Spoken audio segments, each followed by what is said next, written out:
This is the Northern Ireland Assembly Senate Chamber Programme Sound. This is the Northern Ireland Assembly Senate Chamber Programme Sound.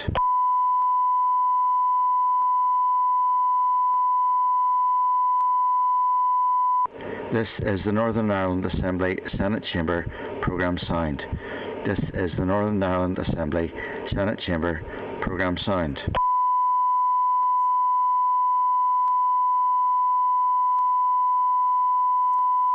This is the Northern Ireland Assembly Senate Chamber Programme Sound.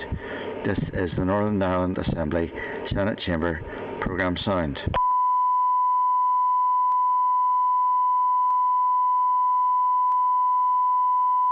This is the Northern Ireland Assembly Senate Chamber Programme Sound. This is the Northern Ireland Assembly Senate Chamber Programme Sound.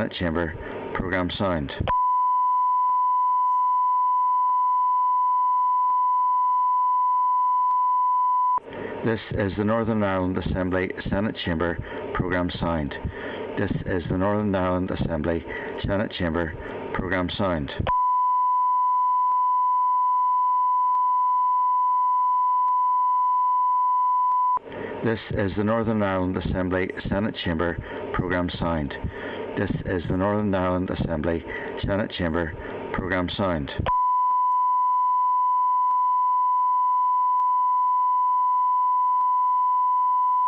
This is the Northern Ireland Assembly Senate Chamber Programme Sound. This is the Northern Ireland Assembly Senate Chamber Programme Sound.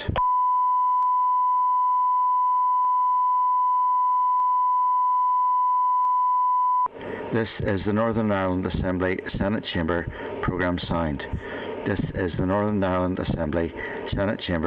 Programme Sound.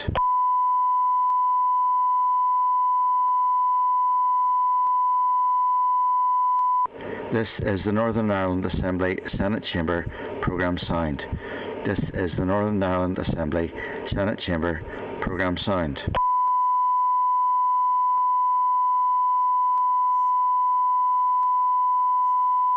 This is the Northern Ireland Assembly Senate Chamber Programme Sound. This is the Northern Ireland Assembly Senate Chamber Programme Sound. This is the Northern Ireland Assembly Senate Chamber Programme Sound. This is the Northern Ireland Assembly Senate Chamber Programme Sound.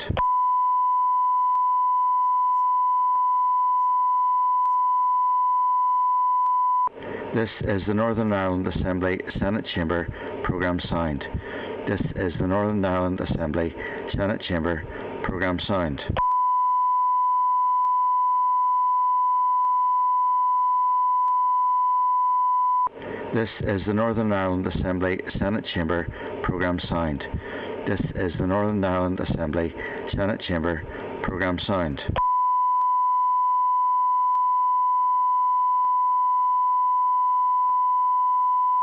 This is the Northern Ireland Assembly Senate Chamber Programme Sound. This is the Northern Ireland Assembly Senate Chamber Programme Sound. This is the Northern Ireland Assembly Senate Chamber Programme Sound. This is the Northern Ireland Assembly Senate Chamber Programme Sound. This is the Northern Ireland Assembly Senate Chamber Programme Sound. This is the Northern Ireland Assembly Senate Chamber Programme Sound. This is the Northern Ireland Assembly Senate Chamber Programme Sound.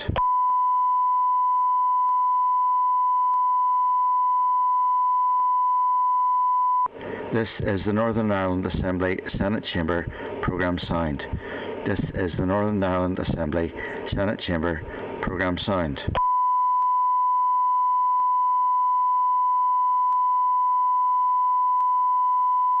This is the Northern Ireland Assembly Senate Chamber Programme Sound. This is the Northern Ireland Assembly Senate Chamber Programme Sound.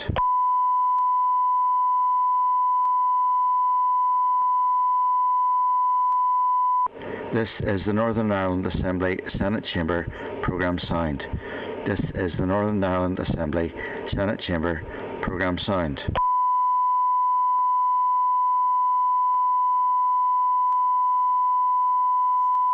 This is the Northern Ireland Assembly Senate Chamber Programme Sound. This is the Northern Ireland Assembly Senate Chamber Programme Sound.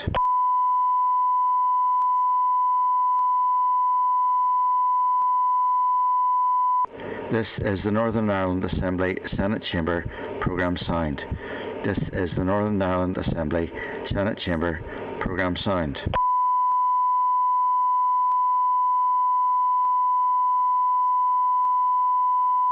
This is the Northern Ireland Assembly Senate Chamber Programme Sound. This is the Northern Ireland Assembly Senate Chamber Programme Sound. This is the Northern Ireland Assembly Senate Chamber Programme Sound. This is the Northern Ireland Assembly Senate Chamber Programme Sound. This is the Northern Ireland Assembly Senate Chamber Programme Sound. This is the Northern Ireland Assembly Senate Chamber Programme Sound. This is the Northern Ireland Assembly Senate Chamber Programme Sound. This is the Northern Ireland Assembly Senate Chamber Programme Sound.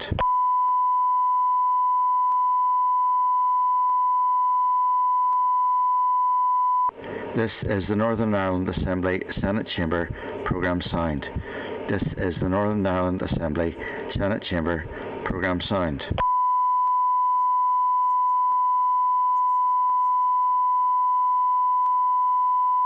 This is the Northern Ireland Assembly Senate Chamber Programme Sound.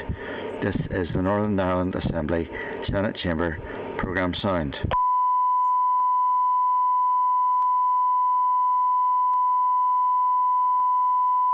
This is the Northern Ireland Assembly Senate Chamber Programme Sound.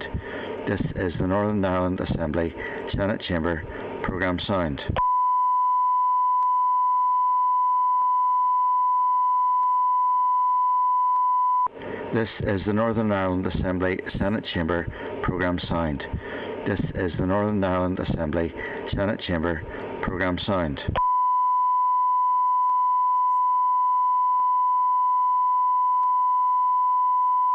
This is the Northern Ireland Assembly Senate Chamber Programme Sound.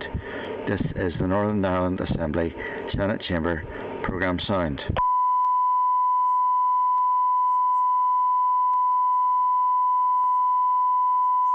This is the Northern Ireland Assembly Senate Chamber Programme Sound.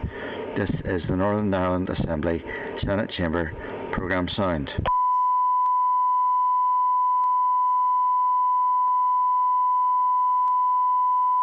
This is the Northern Ireland Assembly Senate Chamber Programme Sound. This is the Northern Ireland Assembly Senate Chamber Programme Sound. This is the Northern Ireland Assembly Senate Chamber Programme Sound. This is the Northern Ireland Assembly Senate Chamber Programme Sound. This is the Northern Ireland Assembly Senate Chamber Programme Sound. This is the Northern Ireland Assembly Senate Chamber Programme Sound.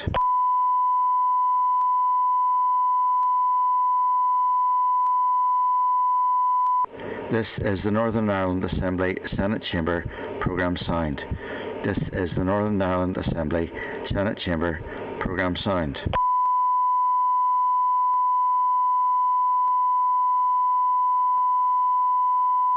This is the Northern Ireland Assembly Senate Chamber Programme Sound. This is the Northern Ireland Assembly Senate Chamber Programme Sound.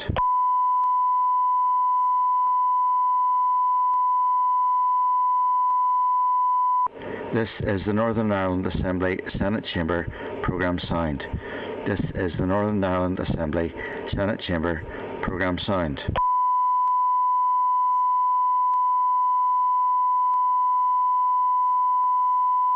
This is the Northern Ireland Assembly Senate Chamber Programme Sound. This is the Northern Ireland Assembly Senate Chamber Programme Sound.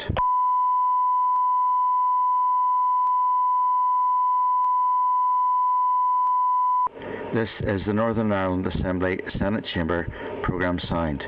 This is the Northern Ireland Assembly Senate Chamber Programme Sound.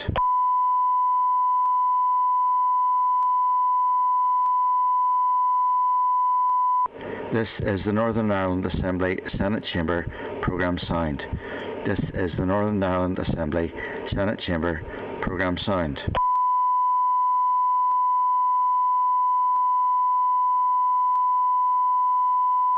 This is the Northern Ireland Assembly Senate Chamber Programme Sound. This is the Northern Ireland Assembly Senate Chamber Programme Sound.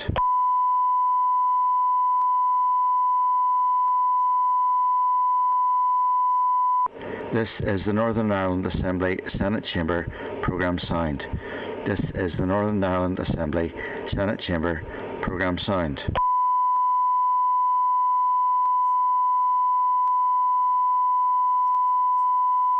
This is the Northern Ireland Assembly Senate Chamber Programme Sound. This is the Northern Ireland Assembly Senate Chamber Programme Sound.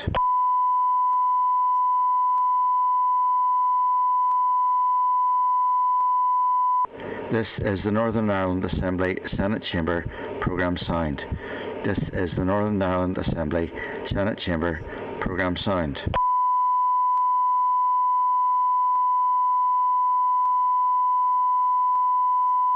This is the Northern Ireland Assembly Senate Chamber Programme Sound.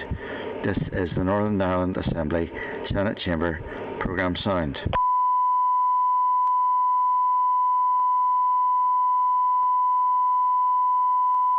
This is the Northern Ireland Assembly Senate Chamber Programme Sound.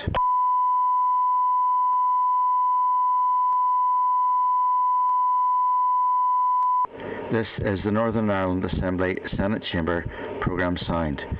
This is the Northern Ireland Assembly Senate Chamber Programme Sound.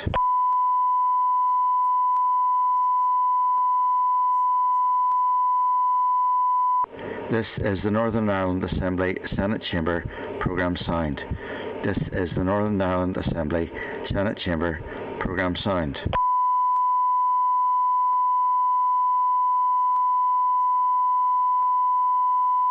This is the Northern Ireland Assembly Senate Chamber Programme Sound. This is the Northern Ireland Assembly Senate Chamber Programme Sound. This is the Northern Ireland Assembly Senate Chamber Programme Sound. This is the Northern Ireland Assembly Senate Chamber Programme Sound. This is the Northern Ireland Assembly Senate Chamber Programme Sound. This is the Northern Ireland Assembly Senate Chamber Programme Sound. This is the Northern Ireland Assembly Senate Chamber Programme Sound. This is the Northern Ireland Assembly Senate Chamber Programme Sound.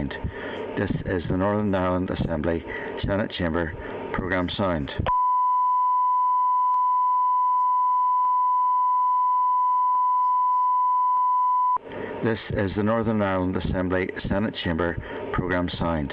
This is the Northern Ireland Assembly Senate Chamber Programme Sound.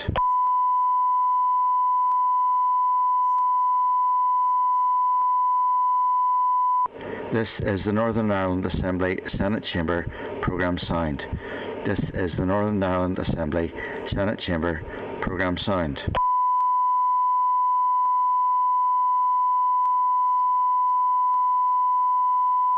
This is the Northern Ireland Assembly Senate Chamber Programme Sound.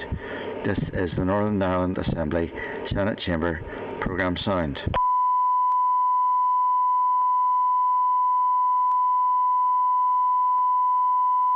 This is the Northern Ireland Assembly Senate Chamber Programme Sound. This is the Northern Ireland Assembly Senate Chamber Programme Sound.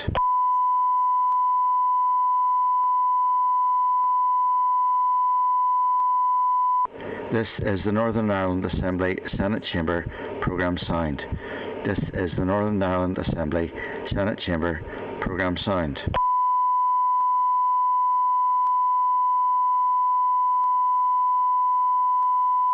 This is the Northern Ireland Assembly Senate Chamber Programme signed. This is the Northern Ireland Assembly Senate Chamber Programme signed.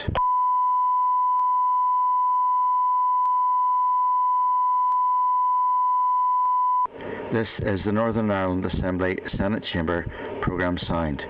This is the Northern Ireland Assembly Senate Chamber Programme signed.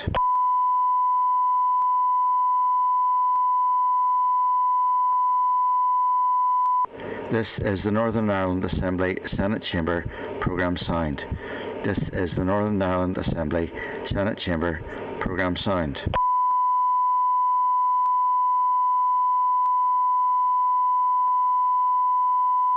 This is the Northern Ireland Assembly Senate Chamber Programme signed. This is the Northern Ireland Assembly Senate Chamber Programme signed.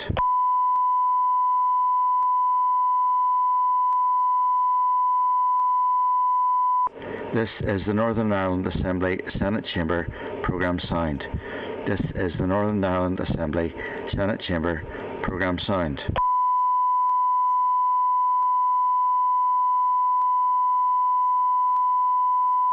This is the Northern Ireland Assembly Senate Chamber Programme signed.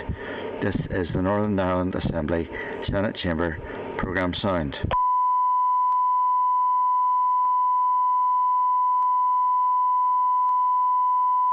This is the Northern Ireland Assembly Senate Chamber Programme signed.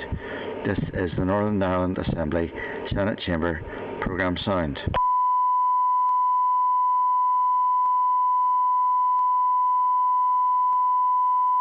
This is the Northern Ireland Assembly Senate Chamber Programme signed. This is the Northern Ireland Assembly Senate Chamber Programme signed.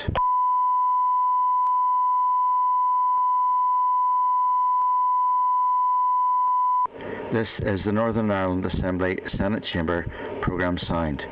This is the Northern Ireland Assembly Senate Chamber Programme signed. This is the Northern Ireland Assembly Senate Chamber Programme signed. This is the Northern Ireland Assembly Senate Chamber Programme signed.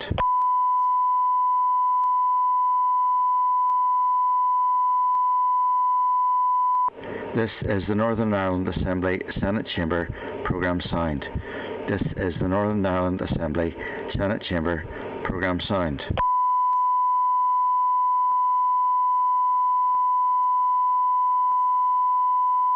This is the Northern Ireland Assembly Senate Chamber Programme signed. This is the Northern Ireland Assembly Senate Chamber Programme signed. This is the Northern Ireland Assembly Senate Chamber Programme signed. This is the Northern Ireland Assembly Senate Chamber Programme signed.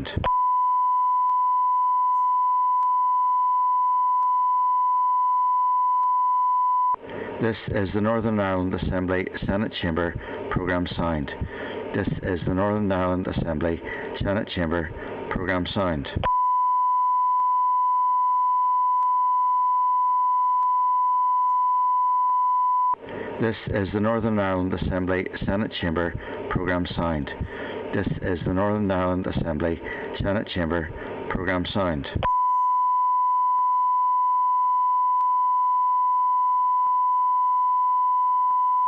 This is the Northern Ireland Assembly Senate Chamber Programme signed. This is the Northern Ireland Assembly Senate Chamber Programme signed.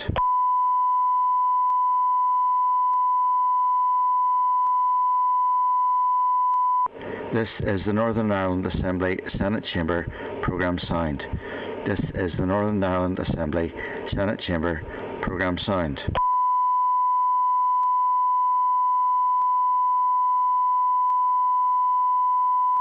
This is the Northern Ireland Assembly Senate Chamber Programme signed. This is the Northern Ireland Assembly Senate Chamber Programme signed.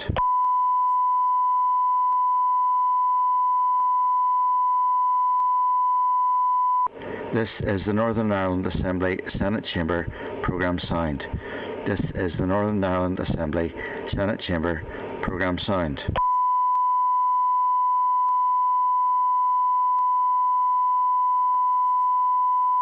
This is the Northern Ireland Assembly Senate Chamber Programme Sound. This is the Northern Ireland Assembly Senate Chamber Programme Sound.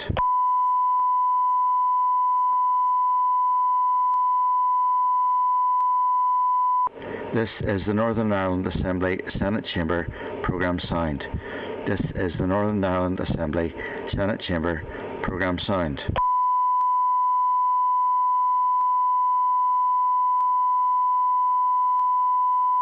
This is the Northern Ireland Assembly Senate Chamber Programme Sound. This is the Northern Ireland Assembly Senate Chamber Programme Sound.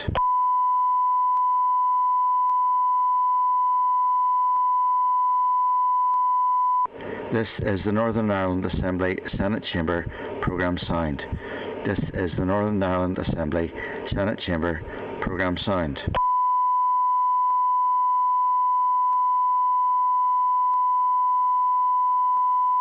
This is the Northern Ireland Assembly Senate Chamber Programme Sound. This is the Northern Ireland Assembly Senate Chamber Programme Sound.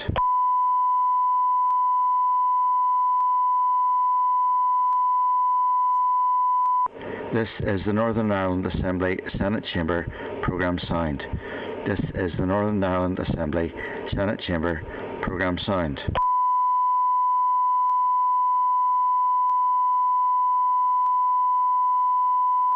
This is the Northern Ireland Assembly Senate Chamber Programme Sound.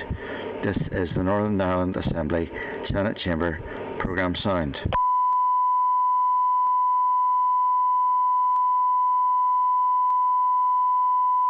This is the Northern Ireland Assembly Senate Chamber Programme Sound. This is the Northern Ireland Assembly Senate Chamber Programme Sound.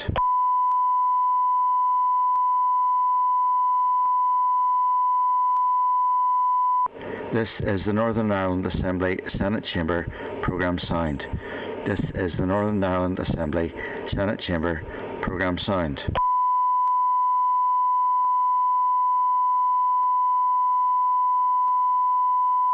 This is the Northern Ireland Assembly Senate Chamber Programme Sound. This is the Northern Ireland Assembly Senate Chamber Programme Sound. This is the Northern Ireland Assembly Senate Chamber Programme Sound.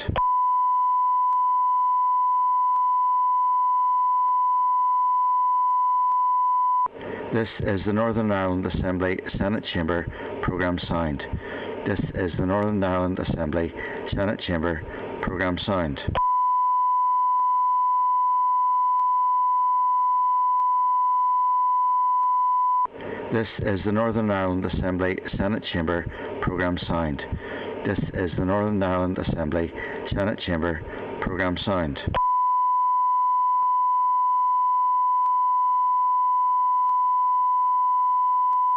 This is the Northern Ireland Assembly Senate Chamber Programme Sound. This is the Northern Ireland Assembly Senate Chamber Programme Sound.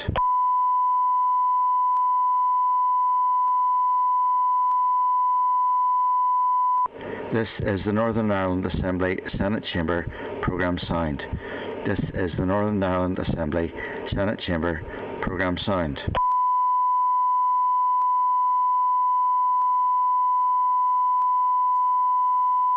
This is the Northern Ireland Assembly Senate Chamber Programme Sound. This is the Northern Ireland Assembly Senate Chamber Programme Sound. This is the Northern Ireland Assembly Senate Chamber Programme Sound.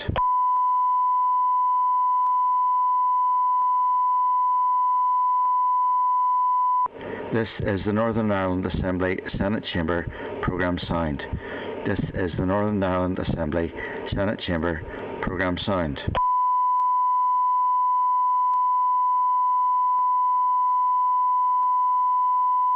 This is the Northern Ireland Assembly Senate Chamber Programme Sound. This is the Northern Ireland Assembly Senate Chamber Programme Sound.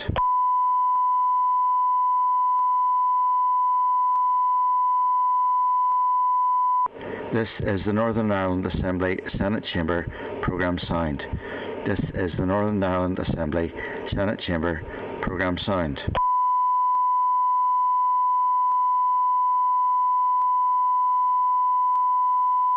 This is the Northern Ireland Assembly Senate Chamber Programme Sound.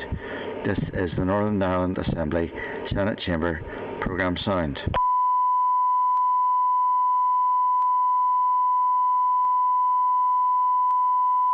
This is the Northern Ireland Assembly Senate Chamber Programme Sound.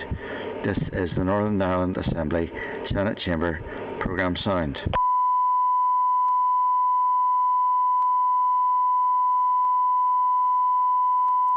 This is the Northern Ireland Assembly Senate Chamber Programme Sound. This is the Northern Ireland Assembly Senate Chamber Programme Sound. This is the Northern Ireland Assembly Senate Chamber Programme Sound. This is the Northern Ireland Assembly Senate Chamber Programme Sound. This is the Northern Ireland Assembly Senate Chamber Programme Sound.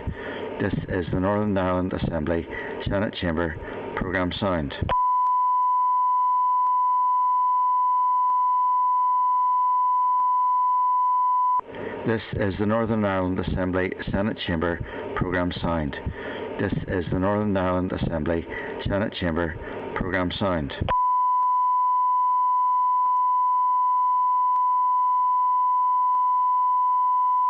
This is the Northern Ireland Assembly Senate Chamber Programme Sound. This is the Northern Ireland Assembly Senate Chamber Programme Sound.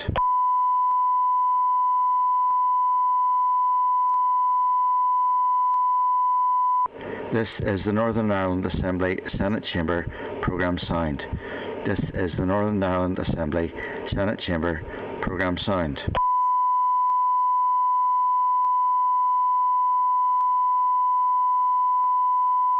This is the Northern Ireland Assembly Senate Chamber Programme Sound. This is the Northern Ireland Assembly Senate Chamber Programme Sound. This is the Northern Ireland Assembly Senate Chamber Programme Sound. This is the Northern Ireland Assembly Senate Chamber Programme Sound. This is the Northern Ireland Assembly Senate Chamber Programme Sound.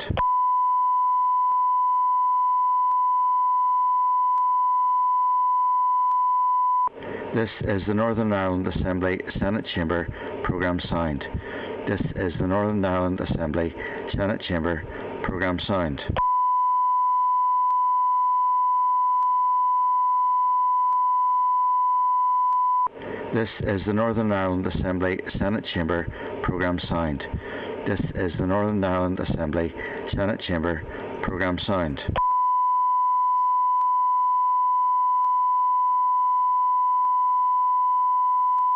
This is the Northern Ireland Assembly Senate Chamber Programme Sound. This is the Northern Ireland Assembly Senate Chamber Programme Sound. This is the Northern Ireland Assembly Senate Chamber Programme Sound. This is the Northern Ireland Assembly Senate Chamber Programme Sound.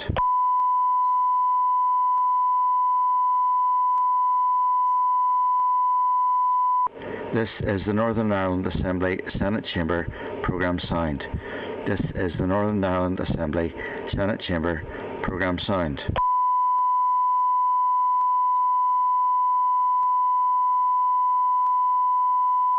This is the Northern Ireland Assembly Senate Chamber Programme Sound.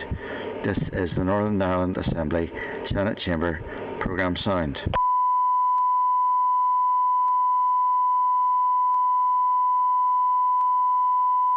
This is the Northern Ireland Assembly Senate Chamber Programme Sound. This is the Northern Ireland Assembly Senate Chamber Programme Sound.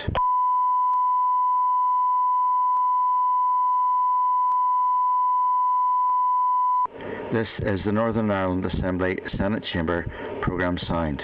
This is the Northern Ireland Assembly Senate Chamber Programme Sound.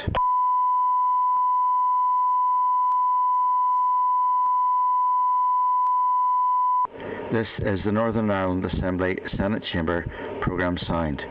This is the Northern Ireland Assembly Senate Chamber Programme Sound.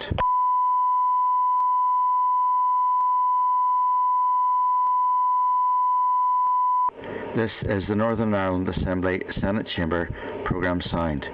This is the Northern Ireland Assembly Senate Chamber programme signed.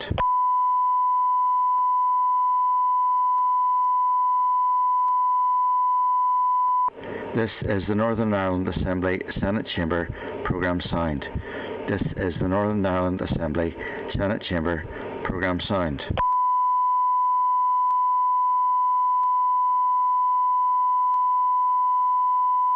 This is the Northern Ireland Assembly Senate Chamber programme signed. This is the Northern Ireland Assembly Senate Chamber programme signed.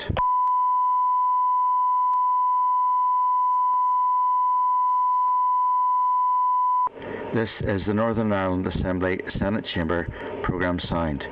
This is the Northern Ireland Assembly Senate Chamber programme signed.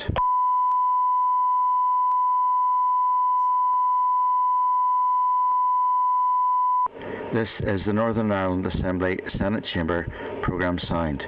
This is the Northern Ireland Assembly Senate Chamber programme signed.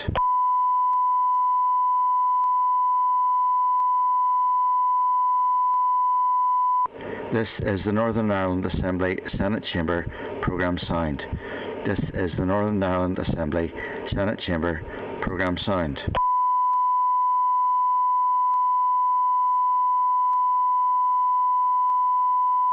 This is the Northern Ireland Assembly Senate Chamber programme signed.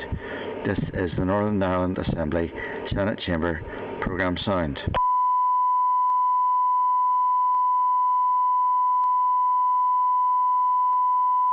This is the Northern Ireland Assembly Senate Chamber programme signed. This is the Northern Ireland Assembly Senate Chamber programme signed.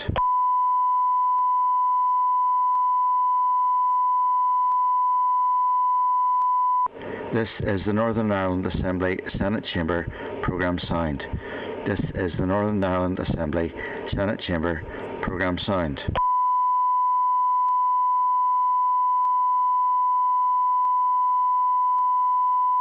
This is the Northern Ireland Assembly Senate Chamber programme signed. This is the Northern Ireland Assembly Senate Chamber programme signed.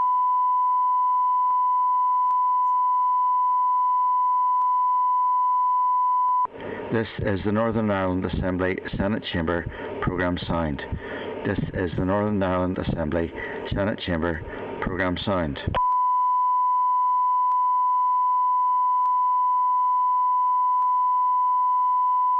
This is the Northern Ireland Assembly Senate Chamber programme signed. This is the Northern Ireland Assembly Senate Chamber programme signed.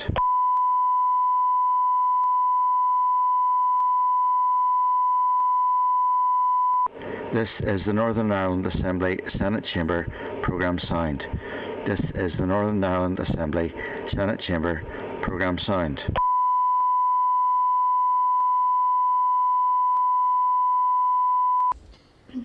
Okay, so good morning everybody and welcome to our concurrent meeting of the Committees for Economy, Infrastructure and Agriculture, Environment and Rural Affairs, and Peter has told me that this is a first apparently to have three committees together, so it's an interesting one. So just to highlight, some members will be attending this morning's meeting via Starleaf, and our witnesses for today's briefing will also attend via Starleaf. The meeting will be broadcast live and a recording will be made available on the committee's web pages on the Assembly website. So just to remind members to mute their tablet devices when they aren't speaking. So this meeting is taking place under Standing Order 64B of the Assembly's Standing Orders, which allows for committees to sit concurrently to consider matters of joint concern. As this will be a single briefing, much of the Standing Order does not apply. However, as agreed by the three committees, I will act as the chair of the sitting, with the Infrastructure Committee Chairperson Michelle McLaughlin and the Deputy Chairperson of the ERA Committee, Philip McGuigan, acting as the deputies. As per Standing Order 64B, quorum for the concurrent sitting is reached when there is a quorum present for each of the committees, and we are satisfied that there is the quorum requirement met. So just moving on then to item number 1, which is apologies. We have received apologies from Gordon Dunn, Declan McAleer, David Hilditch and Martina Anderson, so unless there's any additional ones that have come in since then, thank you. So moving on then to item number 2, which is our briefing this morning from Fujitsu and HMRC regarding the Trader Support Service. So there is a clerk's memo at page 3 of the meeting pack and a briefing paper from TSS at page 10 in the meeting pack. There is correspondence from Logistics UK NI Director at page 13 of the meeting pack. And there is, as members will be aware, limited enough time this morning, so we'll go straight into the briefing. And I'd like to bring into the spotlight, and they're already in the spotlight, thank you, Christian Benson from Fujitsu of TSS, Scullion, Fujitsu, TSS, Aidan Reilly from HMRC, and Julie Etheridge, HMRC. So if I hand over to yourselves to make an opening statement, and then we can get into the discussion. So thank you very much for joining us. Thank you very much, and good morning, everybody. If it's okay, I will share my screen, a quick briefing on TSS. I'll try and keep this brief because I'm aware, obviously, that members would like to ask questions. So hopefully everybody can see my screen. Christian, we're not seeing slides. Right. Okay, let me try again.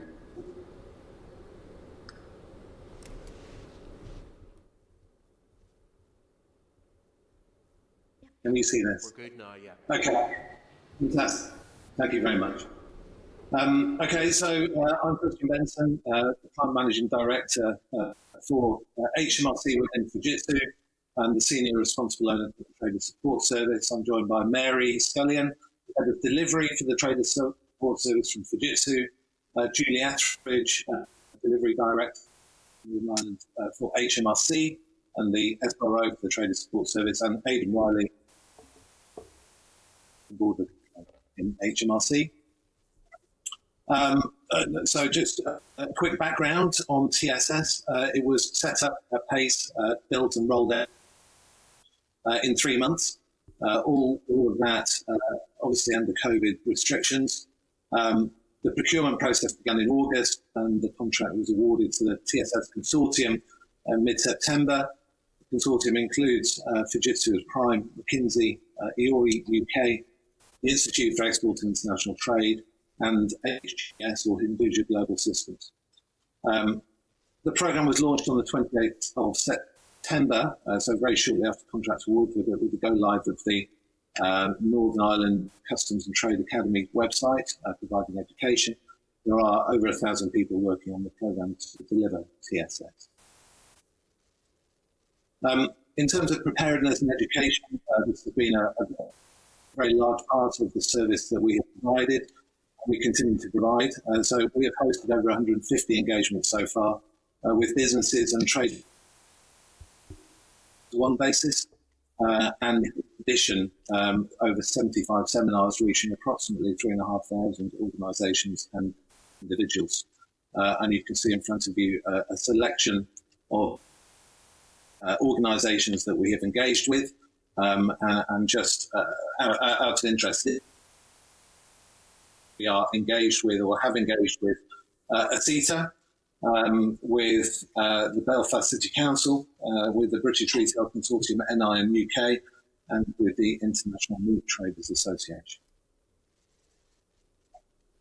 On our education website, the NI Customs and Trade Academy, we have over 30 user guides, and those user guides have been downloaded over 330,000 times since going live at the end of September. The service itself, so it is a free-to-use digital service helping businesses and traders of all sizes to navigate the changes to the way goods move once the Northern Ireland Protocol came into effect on the 1st of January. So we offer education and advice. We provide a digital-first service, which means mainly website-driven, but we also provide a contact centre and contact centre support to help traders with issue resolution on the new mandatory process. We don't provide a personalised intermediary service that is typically offered by customs brokerages, so we don't offer commercial advice. although we do offer tailored and very specific advice on how to use the process.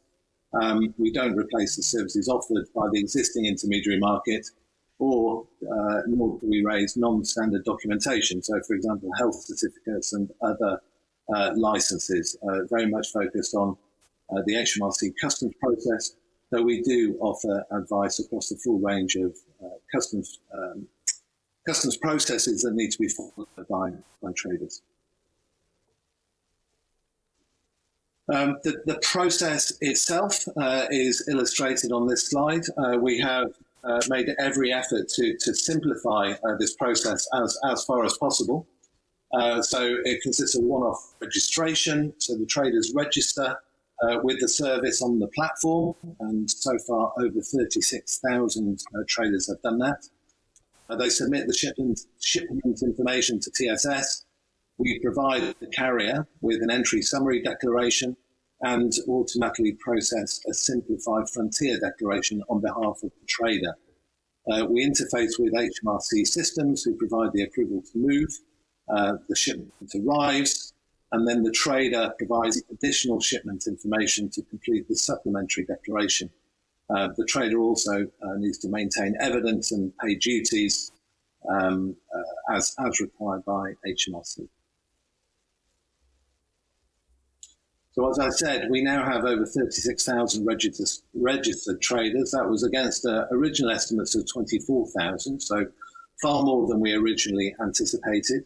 And of those traders, 43% are based in Northern Ireland, 2% in Ireland, and 55% Great Britain. And since the 1st of January, we've seen a rise of over 30% in those registrations, providing evidence that the market thinks that TSS is working and is responding. Staffing and operations, we have over 1,000 people working on both the programme and the live service. The contact centre, we have 750 agents manning the desks between 7:30 in the morning and 10:30 at night, 7 days a week. We operate a triage system, so we have 3 tiers of agents. The tier 1 agents deal with incoming calls and simple requests such as password resets.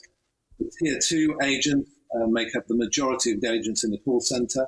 They typically have over 2 years of customs experience, and they deal with the more detailed cases. Tier 3 agents, typically with 7 or more years of customs experience,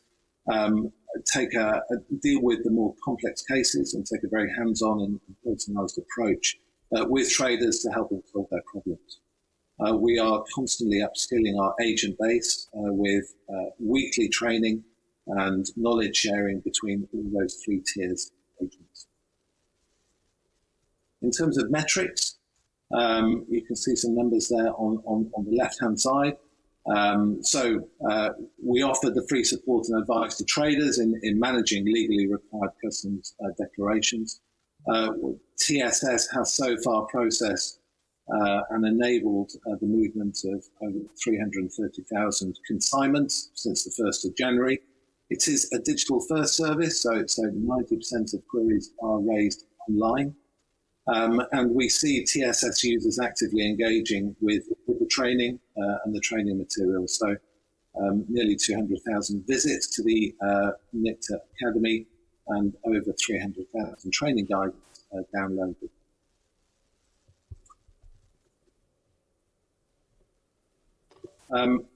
TSS is an evolving service. So we started with a process that would enable the facilitation of the movement of the maximum number of goods serving all traders.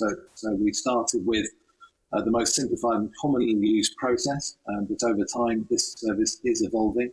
We've worked hard to train our agents more extensively, and as I said, weekly training sessions occurring with all those contact centre agents. We're constantly educating the trader community. I talked previously about the one-to-one engagements and also the seminars that we hold. Those seminars typically are hosted by both TSS representatives plus HMRC plus DEFRA and DERA representation as well.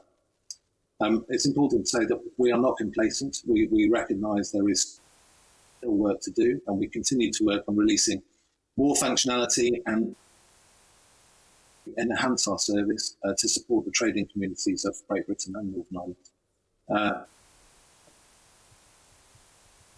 Identify and apply UCC facilitations to help reduce the administrative requirements, particularly for small traders.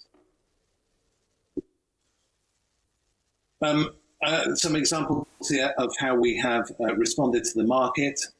So SPS groupage. So TSS was instrumental in securing an easement for traders moving SPS groupage loads, and in particular catches of fish which are enabled to move from Scotland to Northern Ireland. We worked alongside HMRC and other government agencies to simplify that process. This was done actually over New Year's Eve and New Year's Day, where we engaged with our senior trade advisor, Shankar Singham, to enable that to happen. We have also responded to hauliers who told us that the service wasn't probably serving their needs. So we very quickly created a new system to more closely model the business model of hauliers. It's known as consignment first, allows consignment data to be entered separately in advance to the vehicle details. And finally, the transit service that we've set up has been very well received in the market also, and you can see a quote there from Hans Larsen, former head of the Dutch Customs Brokers Association.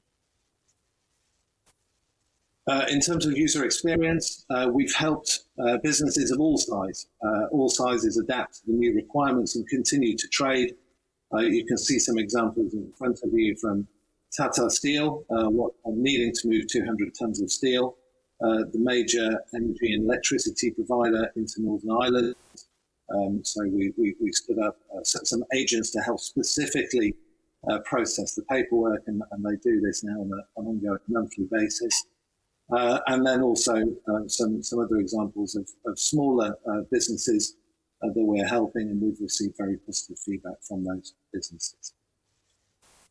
And finally, just some quotes from the Federation, Roger Pollan, the Federation of Small Businesses, talking about the TSF being extraordinarily helpful and really helping individual businesses to facilitate goods movement as well as we can, and very cooperative. And that is the end of my briefing. I just wanted to finish by saying I'm incredibly proud, actually, of the service that the TSS Consortium has managed to stand up in a very short space of time. And we continue to evolve, as I say, and help businesses and help facilitate the movement of goods between GB and Northern Ireland. Thank you. Okay, thank you very much for that, Christian. So just to highlight to members, during the question and answer session now, questions will rotate around the committees as follows: economy, infrastructure, ERA, and then around again and again. Questions will continue until there are no further questions to be asked or until the briefing ends at 12 p.m. And as always, questions will be asked through the Chair. Myself and the Deputy Chair will identify the members to ask the questions, and the member will then be brought into the spotlight if they're using Starleaf, where they can ask their question, and once they've asked their question, they'll be returned to the audience.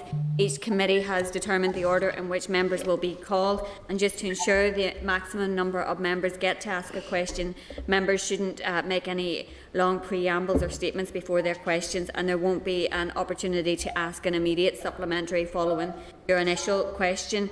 So I'm going to open up first of all, and thanks very much, Christian, for the briefing. I thought it was very helpful, and as you highlighted yourself, it's an evolving service, and obviously the lateness of the agreement around how the protocol would operate and the trade and cooperation agreement itself obviously impacted on how a TSS initially operated, and to give some feedback, at the beginning of the year there was widespread reports from media and constituents that TSS wasn't functioning particularly well, and that there was some inconsistent and incorrect information being given initially.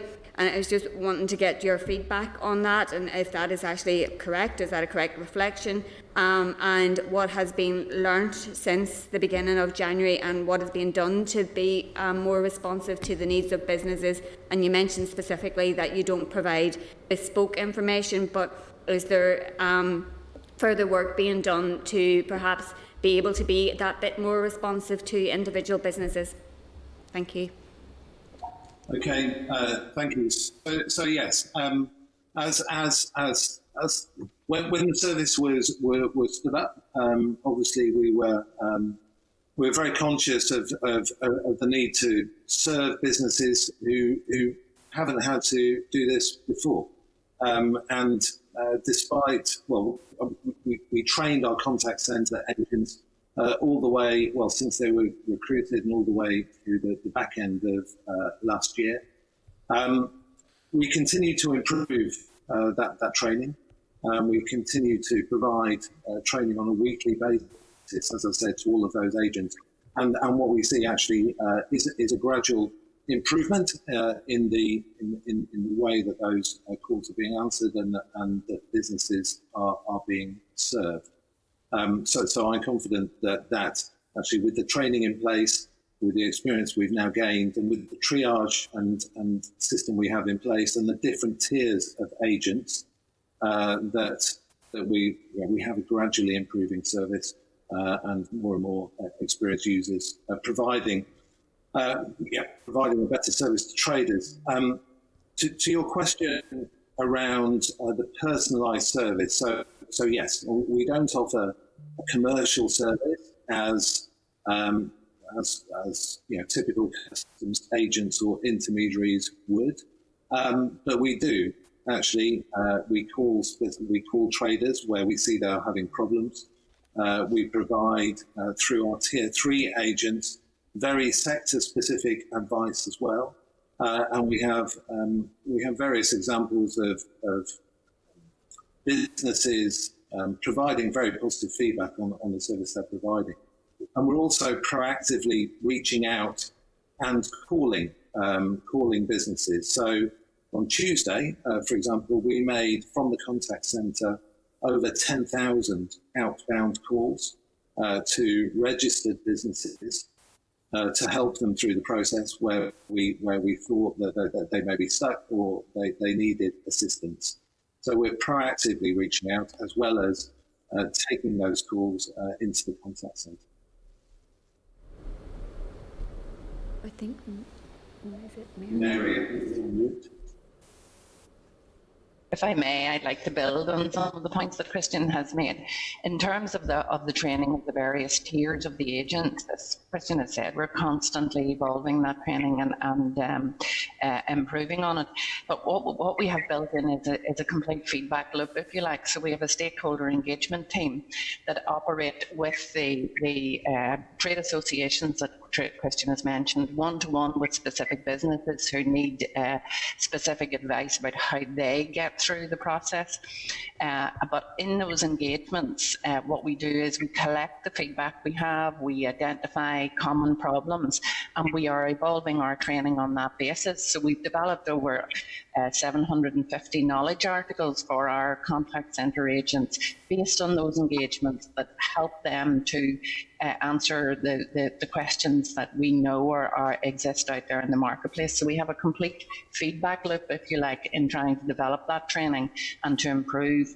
Our market engagement gives us the insight into what traders are facing, and that's what we're using to build our training and our knowledge articles for our contact centre.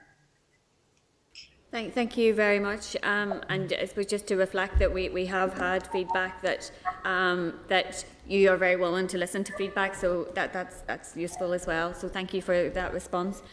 Michelle, if I hand over to you. Yeah, thank you very much, and thank you for the presentations and obviously addressing the committee today. And I suppose we're all conscious of the negative impact of the protocol, and certainly my party's been very clear in its opposition to it. And obviously we're looking to work to try to replace that. I very much appreciate the systems that were set up at pace, and obviously they're evolving, and it's about trying to educate businesses on both sides of the IRC in relation to how they need to address that. But I suppose specifically, I conscious that there's been a lack of understanding, I suppose, on the mainland about the sending, particularly of the likes of small packages to Northern Ireland. So it's about what work is being done in order to educate businesses on the mainland, but also there have been issues particularly for the Northern Ireland hauliers who have, as a consequence of the protocol, have to transport empty trailers from mainland GB at great expense to themselves. So it's really to understand whether or not you are looking at a support package for those particular hauliers. We are aware, and we do speak to the Road Haulage Association and other trade bodies. We are aware of the difficulties they faced, and our response on the consignment first solution that Christian referred to in his presentation was in answer to that, the kinds of issues that the hauliers were bringing to our attention. And it was very much based around the fact that they're putting together details of their consignment way before they know exactly which lorry is going to take or which vehicle is going to take those consignments on the journey from GB to NI. So that consignment first allowed them to put together those details, and at the last minute, as their business model is to allocate those to a particular vehicle, and that was exceptionally well received. As an example of the feedback that of how we've used that feedback to evolve and develop those systems. And we have a rolling programme of releases for the system. So we listen to feedback in conjunction with HMRC colleagues and others. We identify where we might have improvements. So our rolling programme is identifying what's going to be the most effective changes we can make. We agree a release programme for those and communicate accordingly. In your question around the preparedness, whether it's NI or GB, interestingly, our analysis of the 36,000 traders that are registered with us, 55% of those are based in GB, and it's through that outreach that we have with those traders and with the various associations that we're trying to do more and more outreach to make more and more businesses aware and prepared for what is ahead of them. Okay, thank you. If I could just ask the witnesses, when you aren't speaking, if you could mute your devices as well, because the members in the Starleaf are getting a little bit of feedback. So Philip, and also some members, if you haven't muted, if you could do so as well. Thank you very much, Chair. Thank you very much for your presentation, which has been very, very useful. In terms of just kind of following on some of the issues discussed, regarding the groupage solution that you've talked about there, consignment first, I mean, can I ask, was this done in tandem with DAERA, who previously mentioned at our committee they were working on similar schemes?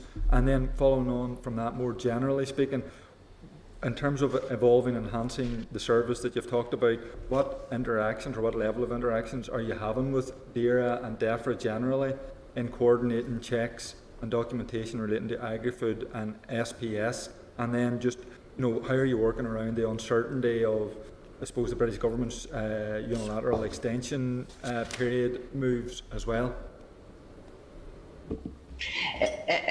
In terms of our interaction with DAERA and others, we do have regular engagements, weekly engagements with HMRC colleagues, with DAERA, and indeed DAERA DEFRA join our daily calls just after we do releases. So we are working very closely, facilitated through HMRC colleagues, with the departments that we need to. We're very conscious that TSS is a small cog in a very big machinery. But in having said that, because these things are so interlinked, we have to make sure that we are linked up completely. So we do have those regular engagements, and I think we have all of the right contacts in the various organisations to allow us to resolve issues that are brought to us and to proactively engage in any new releases that we do. In terms of some of the examples that were given, I think Christian gave the example of the groupage for fish. Early on in the process, we are trying as far as possible to work with colleagues to identify where easements help and work those through where we can, to make suggestions to improve the lot of the companies and organisations that we engage with. We're very much about implementing the rules and trying to smooth the path of what the rules tell us we need to apply. But at the same time, we have, as we've proven, here are some of the examples that we've given. We have actually made suggestions and worked with other organisations to identify where simplifications can help. And it's worth pointing out that the member also raised how we deal with uncertainty, given the status of negotiations and ongoing changes. So we work very, very closely with HMRC colleagues, including Julian, Aidan, on this call to understand as early as possible what might be coming on down the track, and then obviously make relevant modifications to our systems and processes to allow for those changes to happen. I'm really proud of the track record so far in us being able to modify those systems and those processes to allow for those changes. Okay, thank you. So can I bring into the spotlight, please, Stuart Dixon?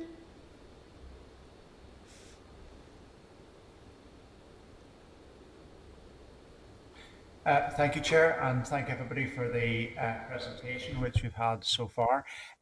May I ask you, as we approach the end or change of the grace periods, and also as the pandemic starts perhaps to ease a little across the UK, we will see a great deal more business and transportation taking place. How are you resourced to tackle that? Because clearly there will be a large change either as a result of the ending or changing of grace periods, and also as a result of an increased volume of traffic and goods in the systems. Thank you, Chair.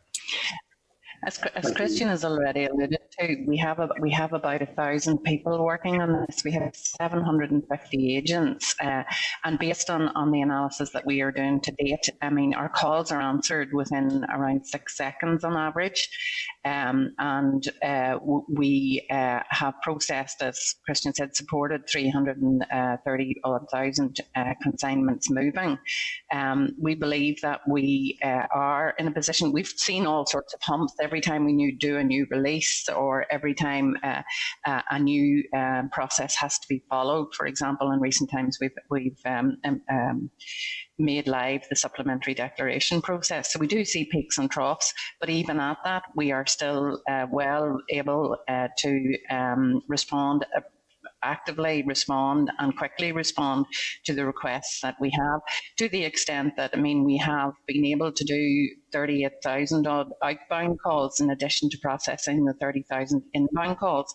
It is important to make the point that it is a digital first service, so a huge proportion of the movements that happen through the TSS system are actually generated by traders electronically and move through the system without intervention. So it's not that we actually have to hands-on process everything that goes through the system.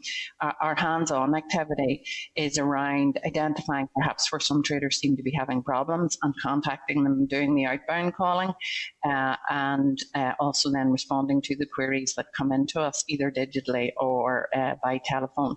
But because it's a digital first, because it's the service that we're providing, we're processing declarations and so on 24/7. Because of that, with the evidence that we see for how we're able to respond so far, we believe that we have the resources in place to deal with any upload in the volumes.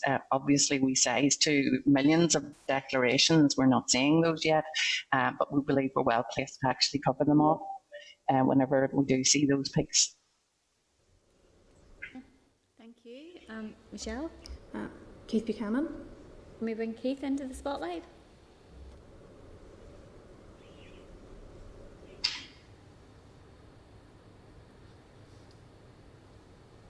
Okay, can you hear me okay? Yeah.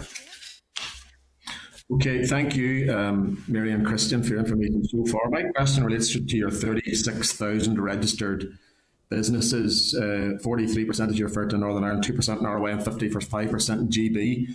What do you envisage that number needing to be obviously, when it was, as Mr. Dixon referred to earlier, whenever the lockdown opens up, that's going to increase, obviously, the back and forth. What do you envisage that 36,000 registered numbers needing to be, that everybody, therefore, that always done a north, south, or sorry, east, west, west, east transfer is on the service and using the service? So, as I mentioned earlier, we originally envisaged, but based on projections from HMRC, that we'd have around 24,000 businesses registering with TSS.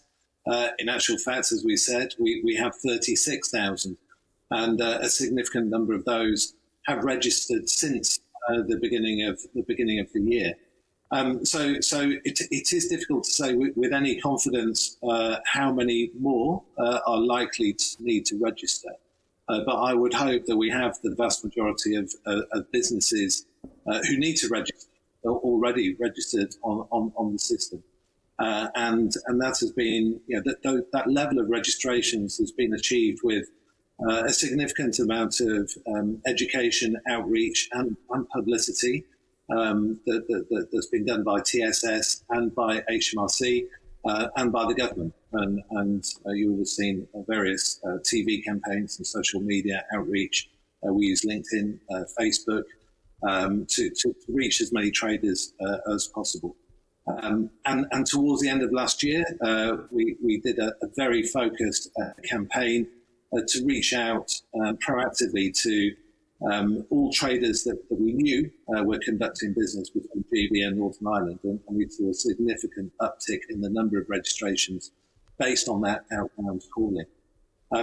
So yeah, as I said, it's really difficult to say, but I would have confidence that we have reached the majority of traders looking to move goods. Thank you. William Irwin. Can we bring William Irwin into the spotlight, please? Hello. Yeah, we can hear you. Okay, thank you very much. I'm going to thank Marion and Christian for their presentation. On the outset, make it clear that as a party, we don't support the protocol and want to see it replaced.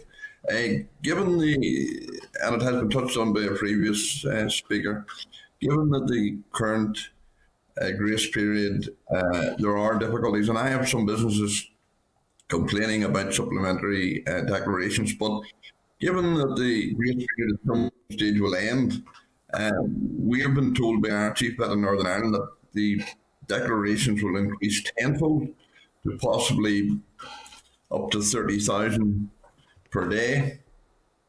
It is a bit, certainly from Northern Ireland's point of view, this will be, I think, undoable. But I want to ask, how do you see the protocol being delivered when the grace period ends and this massive tenfold increase in declarations come into force? As far as we are concerned, our projections for numbers and so on would allow us to process the declarations that we anticipate. I think it's worth saying that in terms of, you mentioned supplementary declarations and supplementary declarations being difficult. We certainly, our biggest focus collectively, PSS, with the HMRC colleagues, our focus has been on keeping goods moving, and that's why we've separated out the goods movement from what is the slightly more complex process for supplementary declarations once they've arrived. And we will continue jointly to have that focus on keeping goods moving. I think it's worth just adding in, we didn't mention that whilst we are a service that operate in terms of our call centre from 7:30 to 10:30 in the evening, we can process declarations electronically 24 hours a day, but we also offer a kind of stock at port service out of ours that is actually making sure that those goods do keep moving. So there is a sense, there was a rationale in separating out the goods moving from the declarations that are slightly more complex in terms of having to apply the rules and so on with supplementary declarations. So, but our projections are that we will be able to deal with the volume of movements and declarations that are required as time evolves and as grace periods and so on finish.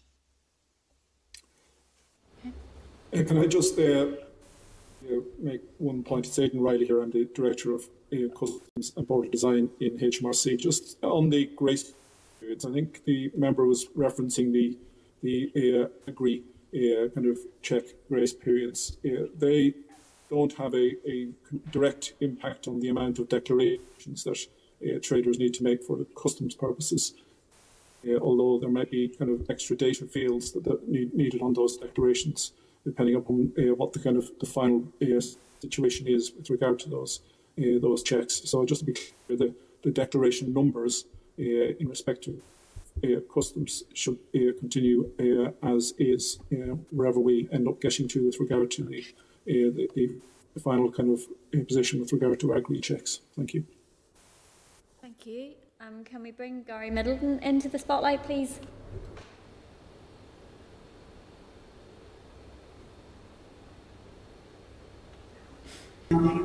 Thanks, Chair, and obviously thanks for the presentation. Very useful information. Like others, I want to say just on the record that obviously we do not support the protocol and want to see the protocol replaced. Obviously, in GB particularly, there has been a lot of confusion around customs declarations and career requirements, and various GB businesses have taken the decision not to deliver goods to Northern Ireland. What I would like to find out, do you have any figures for those who have contacted the TSS service and have just felt that, look, the burdens were too much, the complexities were too much, that they decided not to bother and not to service the Northern Ireland public? Thank you. We wouldn't have specific stats on those that have taken those decisions. Our job is very much to support people through the process, and we have provided some feedback of some of the examples of feedback that we've had where we have been able to ease that process. My husband is a small trader himself, and obviously, like every other small trader in Northern Ireland, he has been worried about what how he might import his goods and how his suppliers might react.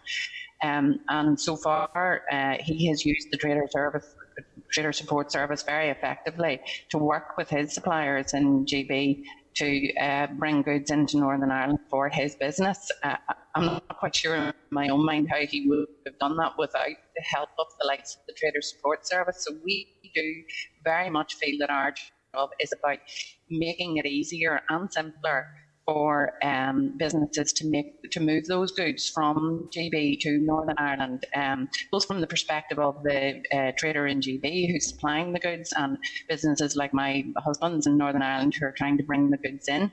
And as we've said, in terms of the number of movements that we've made, we have eased the path for many people in trying to make it as simple as it possibly can be. And as we've described, we've evolved that over time. We will continue to do that. We will continue to, although we don't provide a bespoke solution for every organisation, we will provide, I'll call it bespoke advice, but we will actually help individual traders through the journey. So in so much as they are in touch with us and we help them, we would not have statistics around anyone who has made a decision not to supply goods to Northern Ireland. That's not something we have specific visibility of. Okay, thank you. Michelle? Cathal Boylan. Can we bring Cathal into the spotlight, please? Thanks, Chair, and thanks very much for your presentation. Just Aidan, you said in one of your slides this is a 6-stage process from registration through. Just quickly, the time frame on that. I also, following on from a previous question, the issue of the potentially increase in numbers. You're up to 36,000 now. is TSS ready for the additional increase if there's an increase? And finally, the question of engagement. Obviously, I represent a Border constituency. So from my perspective, sorry, the phone's ringing there in the background. From my perspective, what engagement has there been in terms of those businesses, especially in the border corridors where they're registered both north and south? Because of Brexit, they actually have an operating centre in the south. So in terms of proper engagement and facilitating those businesses who primarily are operating from the north, has there been any extra engagement or advice in relation to helping their transition through? Those are my three main points. Thank you. So I'm sorry, you broke up at the beginning, so I'm not sure I caught all of your question. But I think you were talking about the length of time it takes to Yes, I said, yeah, there's a 6-stage process from registry. Yeah, that's roughly the time frame for that first, yeah. Yeah, okay. So on average, we're finding that we're able to process around 80% of declarations within 15 minutes. Of those, the vast majority actually flow through in seconds back to the HMRC systems, and then we get a response back from those HMRC systems. The end-to-end process includes supplementary declarations, and the supplementary declarations are raised after the goods have moved. That obviously dictates the length of the end-to-end process. But in terms of actually processing the declarations, as I said, the vast majority are handled in seconds.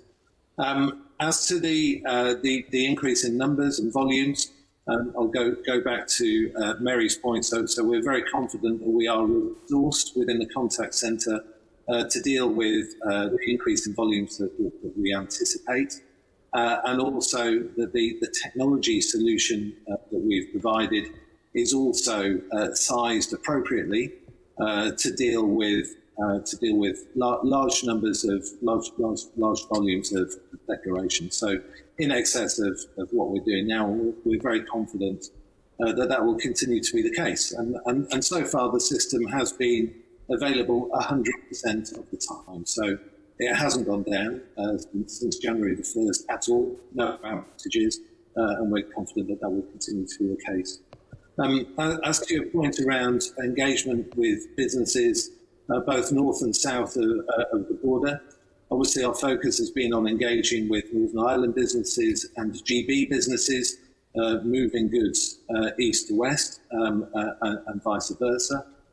However, we are engaged very closely with the Irish government as well, and the different departments and agencies within the Irish government. So we hold regular calls with the Irish Revenue Service, the Irish Agriculture Department as well, and we are closely linked to what they're doing with their own systems as well, to make sure that that north-south trade is facilitated as far as possible.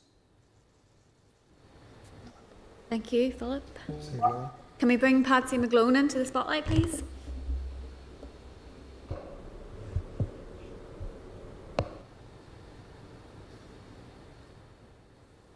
Okay, thanks very much, and thank you to everyone who has attended and facilitated this meeting with us this morning.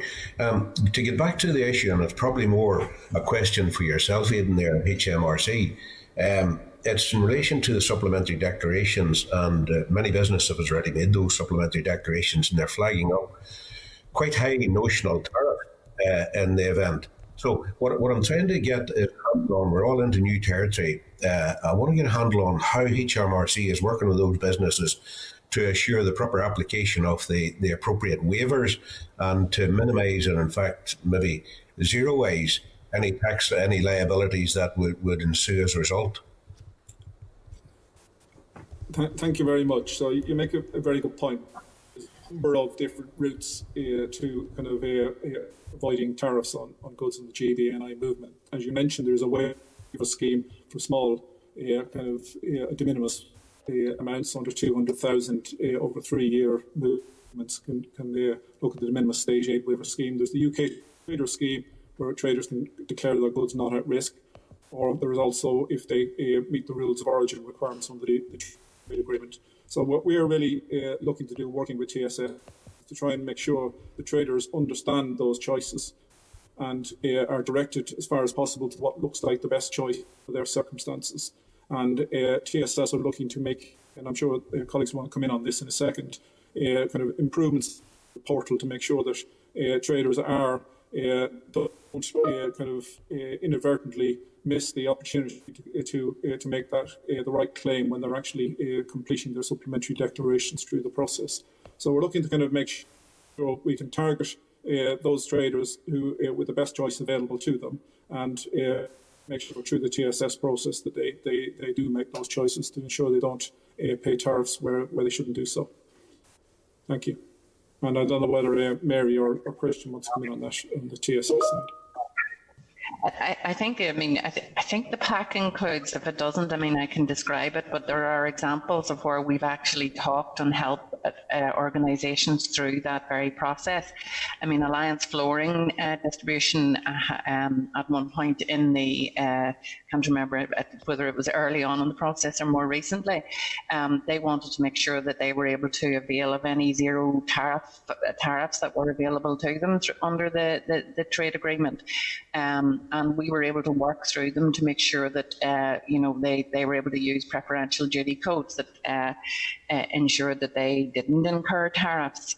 So Alliance Flooring is just one example of where we've actually coached and talked organisations through and making sure that they were able to avail of what was available to them, whether it's a waiver or a preferential duty code or whatever it might be. Things we've encouraged people to use the UK Trader Scheme, where they can declare their goods not at risk to further ease the process that they have. So we're trying to work as closely as we can with organisations to do that.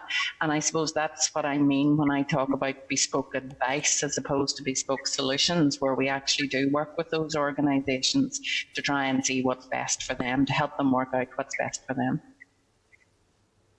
And I think it's also worth pointing out that we are, as I said earlier, it is an evolving service, and we're continuing to evolve on the technology side as well to ensure that the portal is as easy to use as possible, to ensure that we build advice into the portal so that when traders are entering different types of information, that they're guided as to the type of information that needs to be entered. And we're looking at ways to simplify that supplementary declarations process further, so the traders are only asked to enter the data they need to based on the type of goods that they're moving. So that's some examples of the evolution from the technology perspective as well that we're continuing to implement. Okay, thank you. Can we bring Claire Sugden into the spotlight, please?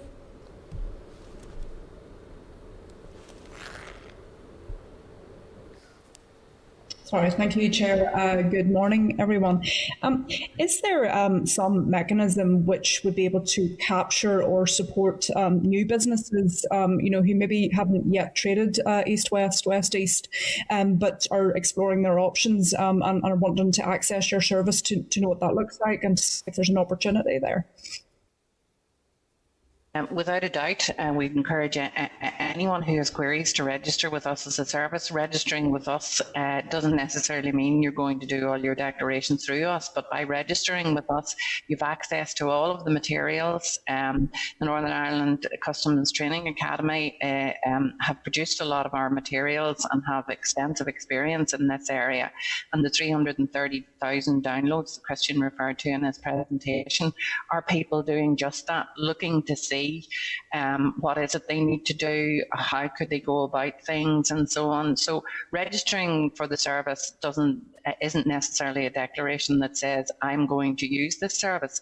Registering for the service allows that education activity to take place and exploration of what what is this process about? What do I need to know? What do I need to prepare for?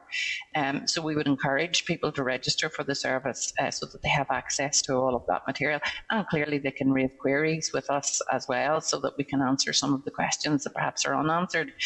And in doing a lot of work and analysis with our agents, we've had several, we have a wealth of comment back from the agents that would say when so-and-so contacted me, they had read a lot of the training materials and they were able to use them, but they had this remaining query that we have now helped them with.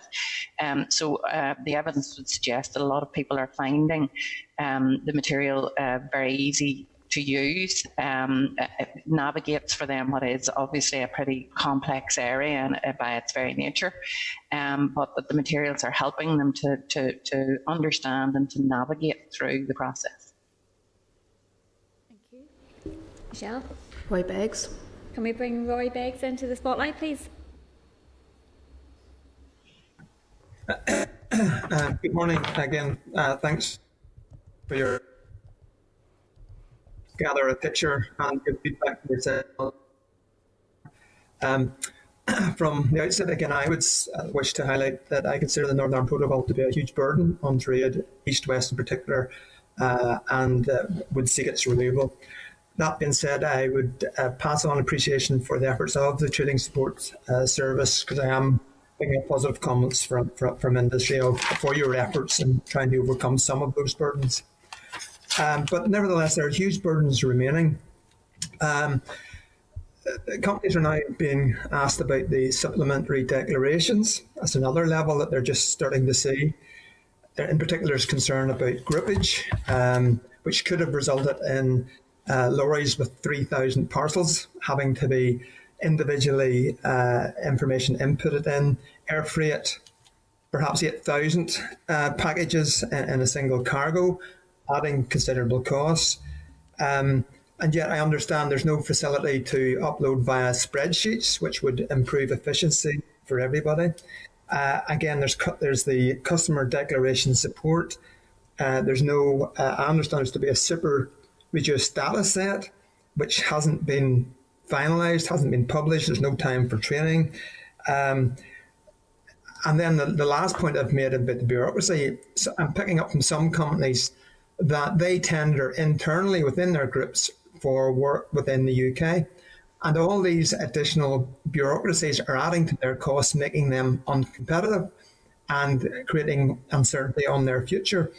So my question to everyone is, what are they doing to really reduce the horrendous level of bureaucracy and additional costs that companies are facing when they move goods, particularly from east to west? Thank you for that. There's two or three parts to that question. Clearly, can I address the first one about the uploading?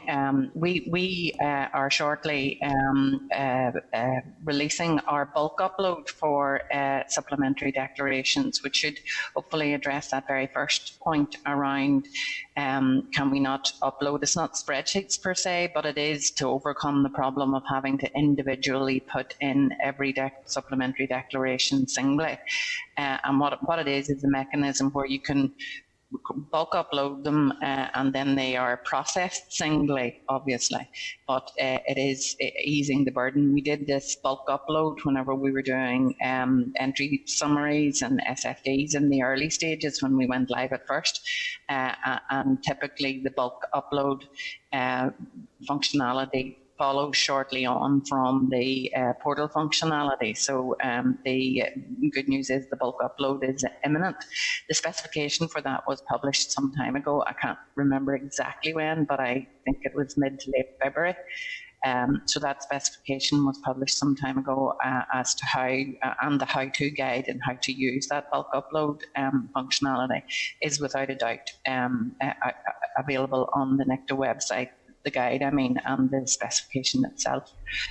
In terms of the simplification, we are driving always to simplify as far as we can. In some cases, as Christian has said, it's technology. In some cases, it's working with colleagues to see how we can implement the rules in a different way, say HMRC colleagues and so on, in terms of how we maybe can implement the rules in a slightly different way. I know that the groupage solution did go some way in the early stages to actually do that kind of simplification, and we will add those kind of ideas to our what we call our product backload, our rolling program, as we talked about earlier. We are still constantly working with colleagues to identify how we can make it easier. Without a doubt, there are a set of rules that we have to follow, but as I said before, we're really focused on actually trying to make that as simple as possible and to support all those organisations, as many organisations as we can, through that process. Can I just come in on the parcels? Sorry, go ahead. Sorry, apologies, Christian. Can I just come in on the parcels point in specifically? So I just remember we'll be aware that the government has announced that we're going to extend the kind of the easement period for business to consumer parcels for another kind of 6 months until we can get to a kind of sensible kind of pragmatic kind of final solution on the approach with regard to parcels. So we're acutely aware of the need to come up with a more proportionate approach to that, and we're obviously going to work with the EU through Joint Committee to seek to achieve that. Thank you. Thank you, Aidan. I was also going to point out the bulk upload is available and is being used for ENS and Simplified Frontier declarations. Mary mentioned the supplementary declaration bulk upload will be very shortly available and is currently being tested with a number of organisations that we know want to use it. We're working with those organisations to make sure that bulk upload is as simple to use as possible, and they fully understand it. And also, I earlier talked about the outreach and the one-to-one conversations that we have with businesses, and those businesses do include those fast parcel operators, so that we are fully aware of their requirements and doing everything we can to satisfy those also within terms of the legal requirements that we need to operate. Rosemary Barton. Can we bring Rosemary Barton into the spotlight? Good morning, and thank you very much for your presentations. Can I also just say that I see the protocol as a total burden, an unnecessary burden on the transport of goods from Great Britain into Northern Ireland. I have a few questions. It's for HMRC, and it's in relation to, obviously, HMRC expect to have a system in place to provide refunds of tariffs paid where goods remain in Northern Ireland. Have you any idea when this will start? And do you, HMRC, and is there any chance of perhaps introducing a simplified tariff pay system, a payment and reclaim system, such as along the lines of the VAT return? So it would actually leave companies that they wouldn't be waiting longer for money. Thank you very much. So just returning to the kind of question or the points I made a little earlier to one of your colleagues, what we're first of all looking to do is obviously ensure that traders make the best choices they can to avail of the options to avoid tariffs through either the waiver scheme, the UK trader scheme, claiming preference, or using one of the custom special procedures if they apply to them. But there will be circumstances where goods are moving through Northern Ireland to the Republic of Ireland where tariffs should be paid, or where goods are ultimately consumed in Northern Ireland, where we are looking to provide a reimbursement scheme for traders in those circumstances. We're looking to get it in place as quickly as possible, and when it is in place, traders will be able to make retrospective claims back to the beginning of the regime to ensure that they they don't lose out from that perspective. Clearly, there's conscious that will be some potentially cash flow issues here, so we want to make sure we work as closely as possible with all the relevant groups to make sure that we can ease that as much as possible. And I think what I would welcome was if there's any particular individual cases that you come across, please contact ESS or contact HMRC, and we'll see what we can do to kind of ease the burden as much as possible and work with them on that. Thank you. Okay, thank you. Can we bring Sinead Mclaughlin into the spotlight, please?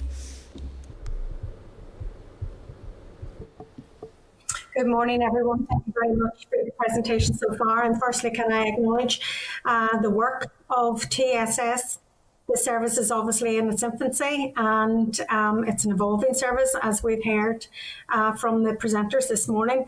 And I think collectively what we all want to do is to make sure that we overcome any problems that currently exist and smooth them out. And I'm also very well aware that TSS is an operational body, but it is also an important advisory body because it's at the coalface of where problems exist. And can I ask just what is the relationship and how do you feed into, for example, the joint committee, the joint working group, in order that they are aware of the actual practicalities and the problems that exist in the system. And we've heard Christian indicate that it's an evolving service. And can he maybe advise what current easements are under consideration at the moment, what we can look forward to in making the service much more user-friendly from the perspective of the businesses and the hauliers, etc., that are affected by the service. And can I also say that nobody wanted the protocol at all. Nobody wanted Brexit in its current form, but we are where we are because of Brexit, not the protocol. So just what additional easements are being explored and where we think that we can overcome it. We've heard about the easements or the improvements in the actual digital and the platform itself, but over and above that, what is it? Okay, thank you for your question. And yes, it is an evolving service, as we said. Because we are talking to so many traders, because we are at the coalface, as you say, because we are taking so many calls and we're making those outbound calls as well, then yes, we're in a unique position of being able to take that feedback from traders on simplifications that they think would be useful, improvements to the service.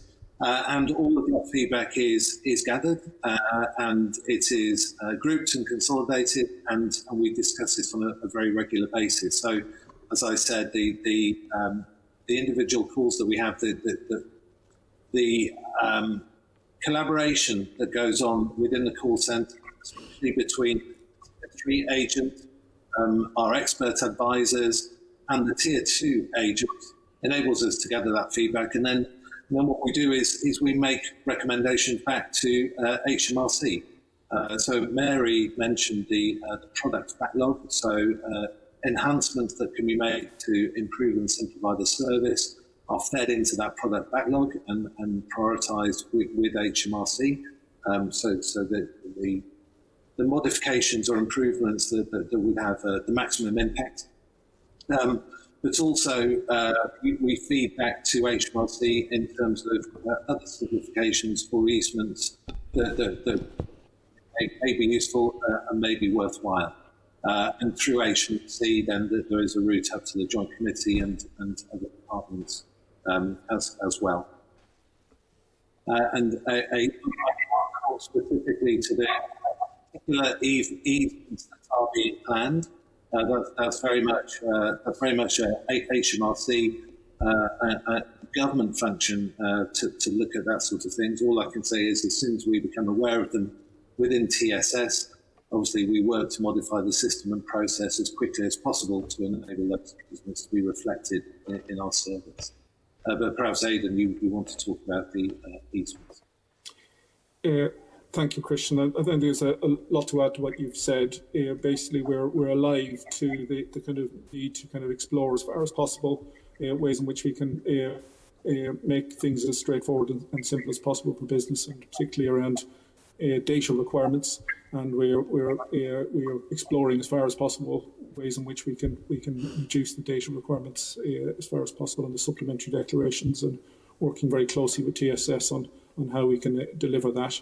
And going back to the point I made earlier around targeting traders to the right options in respect of tariffs, we're trying to make sure that as we release the kind of the supplementary declarations to traders, that we kind of do it in a way that we can target those traders with the right options, and make sure the call centre staff are ready to kind of to work with those traders on those correct options, to make sure we can ease them through the process and ensure that they're not paying tariffs where they're not due. Thanks. Okay, thank you. Michelle? Andrew Muir. Can we bring Andrew into the spotlight?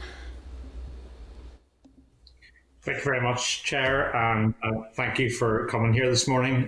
Very unusual, very large committee meeting this morning.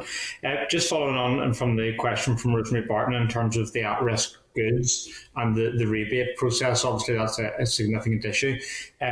Whether there's any timescales for resolution in relation to that, because obviously that has an impact upon cash flow, upon businesses. And just one other issue is just in the Republic of Ireland, obviously they have their import system, and whether you have learned any lessons from their experience to date. Obviously they don't have grace periods and stuff like that down south, and whether there's been any learnings taken from what their experience has been to date. Thank you very much. So on the rebate scheme, as I say, what we're trying to make sure is that we can ensure that traders avoid tariffs in the first place as far as possible. But where they do incur tariffs and those goods are ultimately consumed in Northern Ireland or re-exported and they could claim a rebate, we're looking to get the rebate scheme in place as quickly as possible. And and hopefully in the very not too distant future it will be in place, but in the next few months, and ensure that traders can claim rebates back to the beginning of the regime when that occurs. But I think the key point to make is we're trying to make sure that we can target the various options of avoiding tariffs at traders, and if there are particular situations where traders are going to need to avail themselves of the rebate scheme, I think if they can contact HMRC and TSS, and we'll try and work with them as much as possible to try and ensure that they don't suffer cash flow issues in that respect. On the second point around learning from what's happened in the south, we do kind of speak to our counterparts in the Irish Revenue on a regular basis to understand how things are operating there. Christian mentioned conversation TSS have had in that space, and quite a lot of that's around ensuring we can ease the flow of indirect movements from Northern Ireland through Ireland into GB and beyond in both directions. And so we're very keen and acutely aware of the need to ensure that the processes, the Irish processes, work efficiently and smoothly as well, to ensure that kind of Northern Ireland businesses can move their goods in that route in as an unfettered a manner as possible. Thank you. Thank you. Philip? John Blair. Can we bring John Blair into the spotlight, please?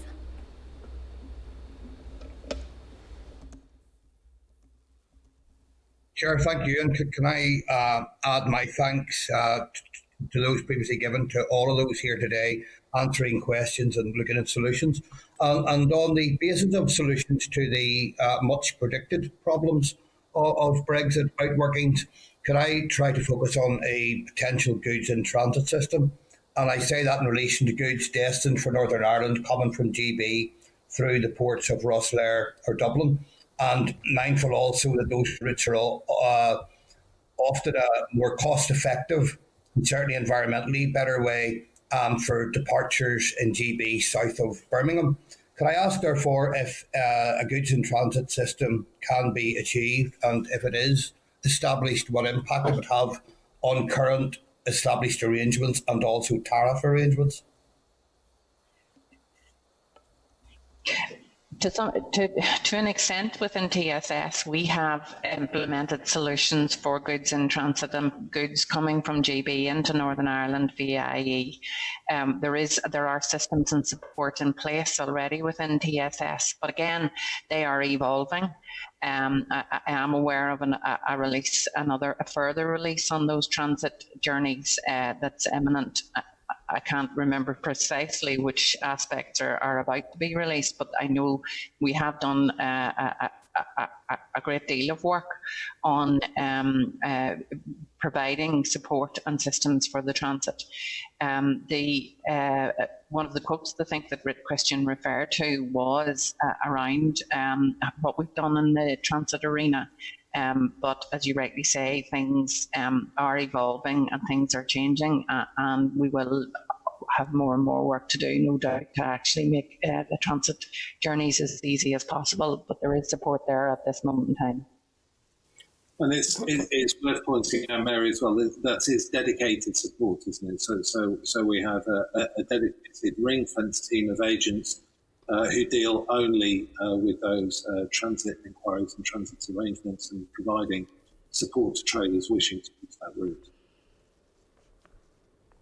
And it's clear to be clear, TSS does provide a transit solution for the GB to Northern Ireland via Ireland kind of business. That's up and running, and businesses are using it at the moment. Isn't that correct? Thank you. Can we bring John Stewart into the spotlight, please? Thank you, Chair. Thank you, folks, for your answers thus far. It's been very helpful. Just to say from the outline at the outset, I think the protocol is adding barriers and friction to trade, particularly east-west, and that's only going to increase costs and ultimately will be for Northern Ireland. That being said, I do wish that all government departments and other organisations were as willing to embrace feedback and change as you have been so far. I know that many of the issues that have been raised initially have been worked to be at least overcome or recognised. One problem that keeps coming up from a couple of companies in my constituency is that of goods originating in GB and EU being only able to benefit from one preferential rate for inter-country movements. For example, a Polish company makes a product, it's bought by a GB company, but then if it's sold on to Northern Ireland, a tariff is applied, or if it's sold on to any other UK company, that would not be the case. Is that still the case, and is there anything being done to overcome that?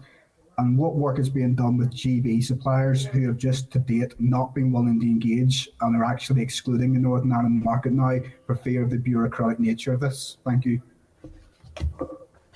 I'll take the first half of that question. That's all right.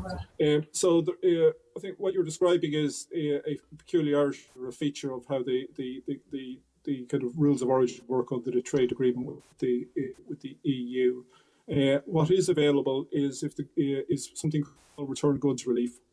So when the goods move from, say, somewhere in the EU into GB, are in free circulation and then move into Northern Ireland, obviously those traders could use the UK trader scheme if those goods are staying in Northern Ireland. But if the goods could move on to Republic or elsewhere, then there is the return goods relief option available, which means that you can kind of get relief against those tariffs.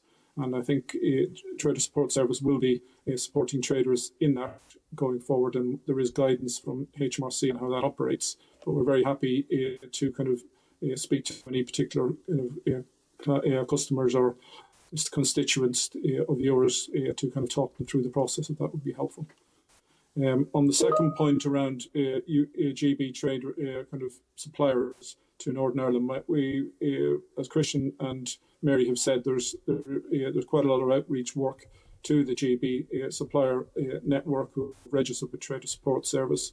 More widely than that, HMRC is targeting kind of GB suppliers as far as possible to ensure that they're A, aware of what the protocol requires, but B, aware of the actual kind of help and support available with those movements through TSS and otherwise, and to ensure that they make the right choices in that respect. So we are doing as much as we can to kind of identify and communicate with and target those businesses so they realise how straightforward the process can be when you actually kind of utilise Trader Support Service, etc.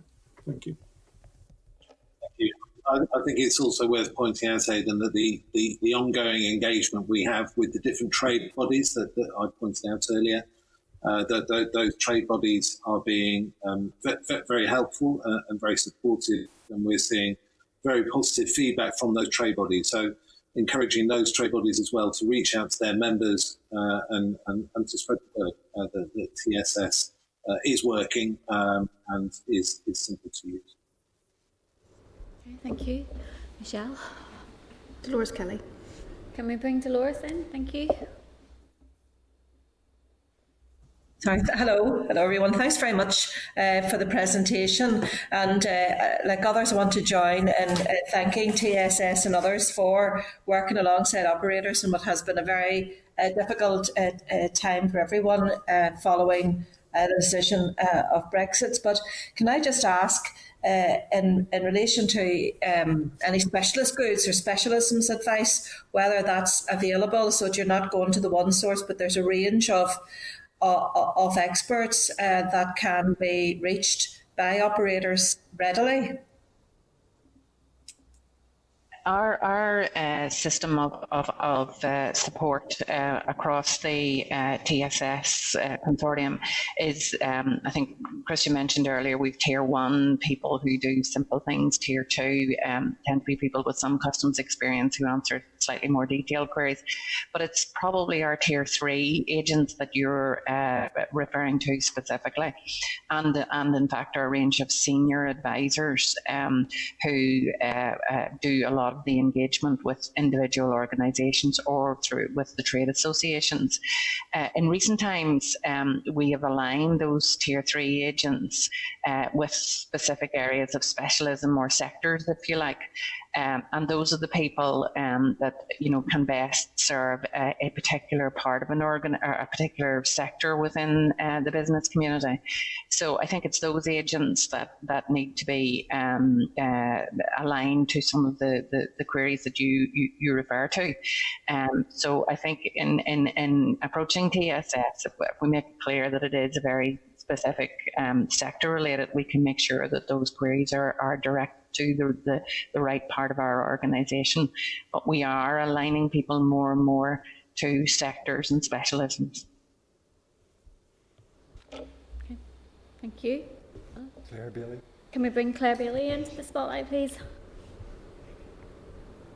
Hello, thanks very much, everybody. And thanks, since some are recording their views, I think that we can all really agree that Brexit has been the predicted disaster for Northern Ireland, causing deep problems and certainly with a lack of preparedness there as well.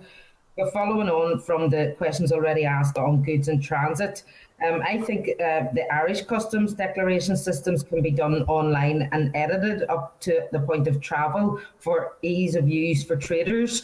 And I just wanted to ask, first, if that's right, and if so, are HMRC looking at ways to adapt their systems to something similar?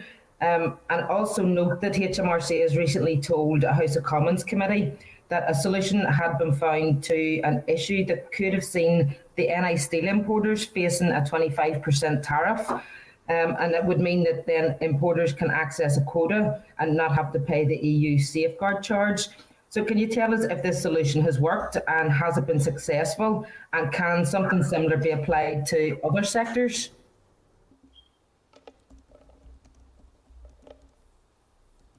So let me take the last question first. Yes, we've been working very closely with the kind of business representative organisations in Northern Ireland, in particular manufacturing, NI, working with their kind of their businesses to kind of find solutions to the steel issue. And there was a measure in the finance bill setting out that kind of rest of the world steel importers can access the in-quota rate where the GB or UK quota and the EU quotas are open, and that is being availed of by traders. And equally on the GB to Northern Ireland route, there is traders can access a kind of in-quota rate as well on movements in that direction. In other words, not be subject to a tariff where those quotas are open, and that has been working well and operating well. We are aware that there are other sectors where there are kind of issues with trade defence measures, etc. And we're continuing to work very closely with the industry to understand the issues and work with them to kind of develop solutions. On the other question in respect of the declaration service, the HMRC systems, the goods vehicle movement system, and kind of customs declaration service are modern and flexible systems that allow traders to pre-lodge but also to amend their processes up to the point at which they move the goods. So it works in a similar way as I think you're describing the Irish system, which I'm less close to, obviously. And the points that were made earlier by Christian and Mary with respect to a groupage solution also helps in that respect, in that kind of traders can make changes right up to the point at which they're entering the goods into the system for the goods vehicle movement system, so that allows flexibility in that respect as well. Thank you. Thank you. Can we bring John O'Dowd into the spotlight, please? Hello, Chair, and thank you to everyone for their presentation this morning. Earlier this month, we've seen the British government take unilateral action in regards to the protocol and move change dates back to October. Now, I think we are seeing a situation where the protocol is being used in the negotiations between the British government and the EU around what's happening in Dover, more to do than what's happening in Belfast or Larne. And there have been concerns raised that HMRC won't be in a position to move forward with a customs declaration service in October. Can you offer any reassurances that that's not the case and that HMRC is being properly resourced and driven to ensure that customs declaration service will be in place by October? Thank you. I'll come in on this one. The customs declaration system is already a live system. It is in place. It has been in place for a period of time and was in place for Northern Ireland from the end of the year. And Trader Support Service links into the customs declaration service.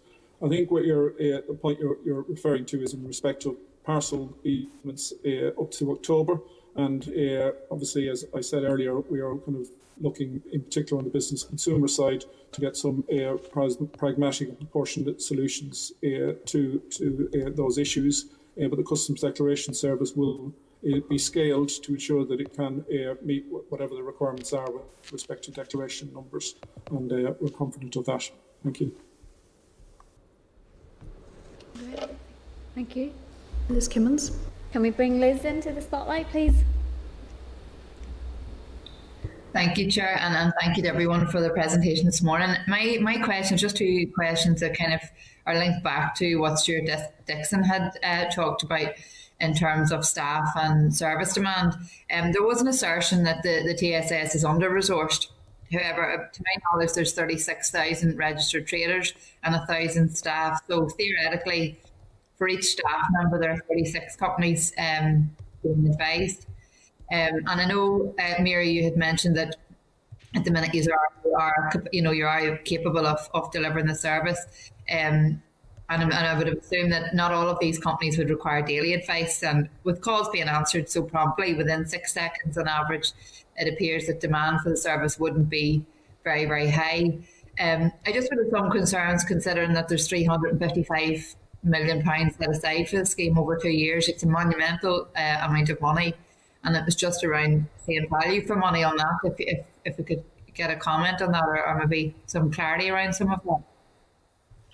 Well, the value for money judgment, I suppose, I need to leave to HMRC colleagues. But in terms of what we're doing, we have moved successfully to date 337 consignments into Northern Ireland. We do have those 1,000 people, but the 1,000 people aren't necessarily aligned in the I suppose simple maths way that it's one person to 36 companies.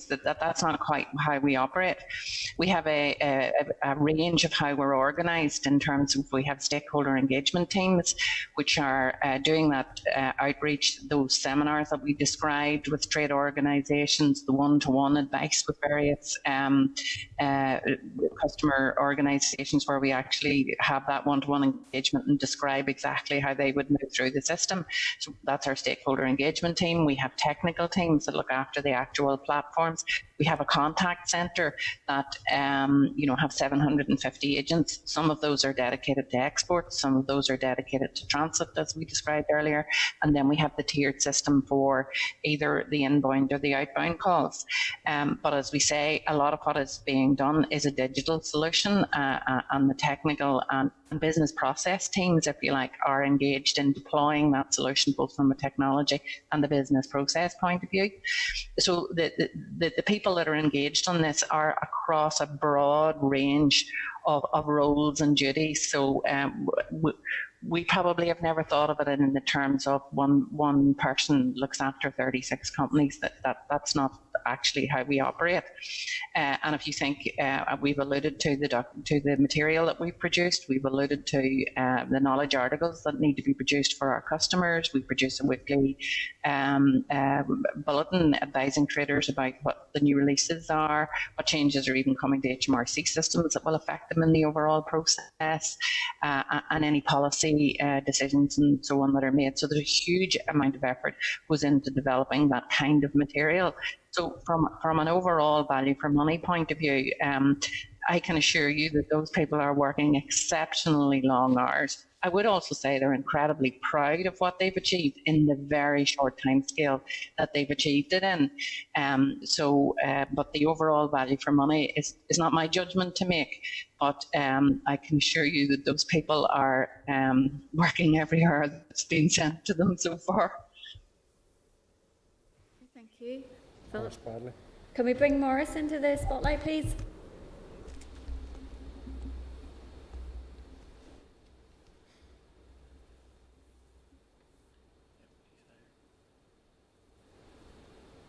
Thanks, Chair. Can you hear me all right? Yep. Yep, we can. Yep. Thank you, Christian, and your team for your presence and your presentation this morning. I would like to add to the comments of others or my opposition to the protocol as an unnecessary burden on Northern Ireland traders with their single largest market, the mainland. But one of the major concerns that we hear as MLAs relates to the delays in the delivery of plants, trees and seeds due to the need for phytosanitary certificates and numerous checks by authorities. Now, any delays can result in serious damage to the viability of these products, damage to the plants. So what plans are in place to mitigate the risk to the quality of these goods that time delays in transport can cause?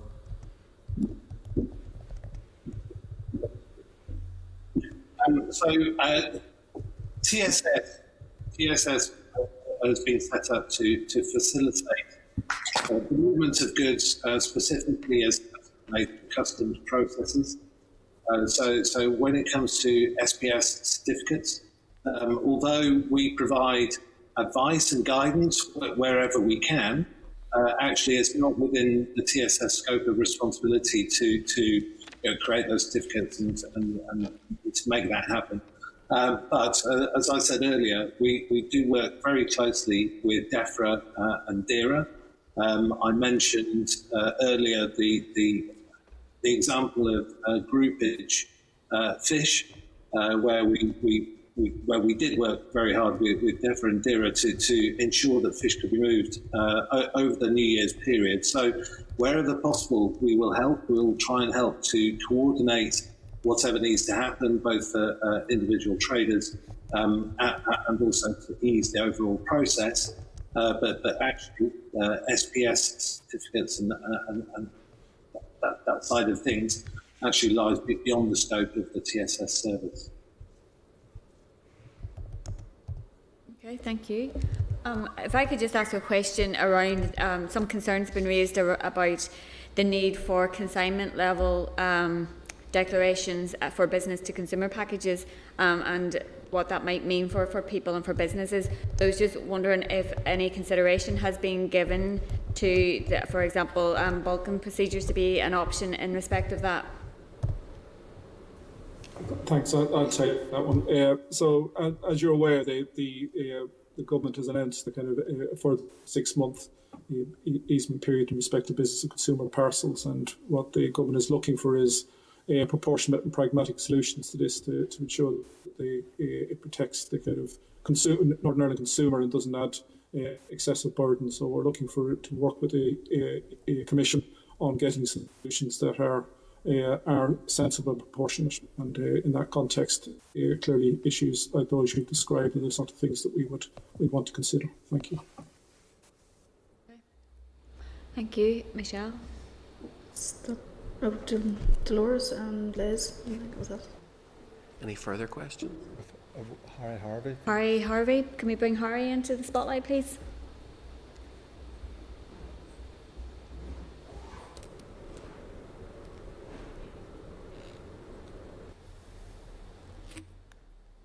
Okay, that's me off mute now. Okay, well, first of all, I'll start out saying protocol, it's not necessary. I don't agree with it or want it, but moving on, I'd say that the service provided by yourselves and TSS is only to be praised. You've been invaluable at keeping the wheels turning. You can give guidance in minutes that could usually take hours or days, that could take a week. I must say we appreciate your help you provide to all and small businesses alike. I would like to direct the question to HMRC, if that's okay, and it's on the second-hand margin scheme. Okay, and the impact that this can have on local traders and consumers, especially with regards to used motor vehicles. Okay, so I'm just wondering, can HMRC provide an update on this derogation from EU VAT rules? And maybe if you have time, if you could tell me what other sectors were affected by the second-hand margin scheme. Thank you very much. Thank you. So we're working with the Commission to kind of look to agree a derogation in respect of the second-hand margin scheme, and in the interim, the government issued guidance to traders on how they can continue to apply the margin scheme in relation to motor vehicles sold since the end of the transition period. And we can send you a link to the full guidance on that if that is helpful. Thank you. Okay, thank you. And I have, I suppose, maybe a final question. As we kind of move forward, and the British government is entering into new trade agreements with other countries, has there been any, I suppose, assessment of the need for increased diligence around those the trade then that would come from Britain into the north, in terms of goods at risk and the potential for things to move into the EU single market?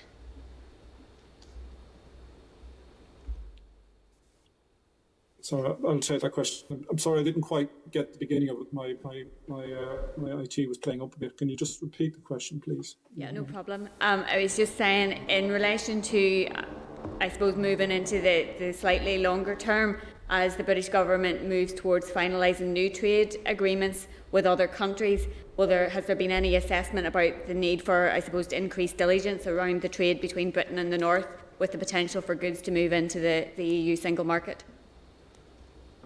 Thank you. The UK Trader Scheme has been set up as a scheme to kind of provide the necessary kind of checks in respect of whether those traders are ones who can claim the goods are not at risk and that those goods are staying in Northern Ireland.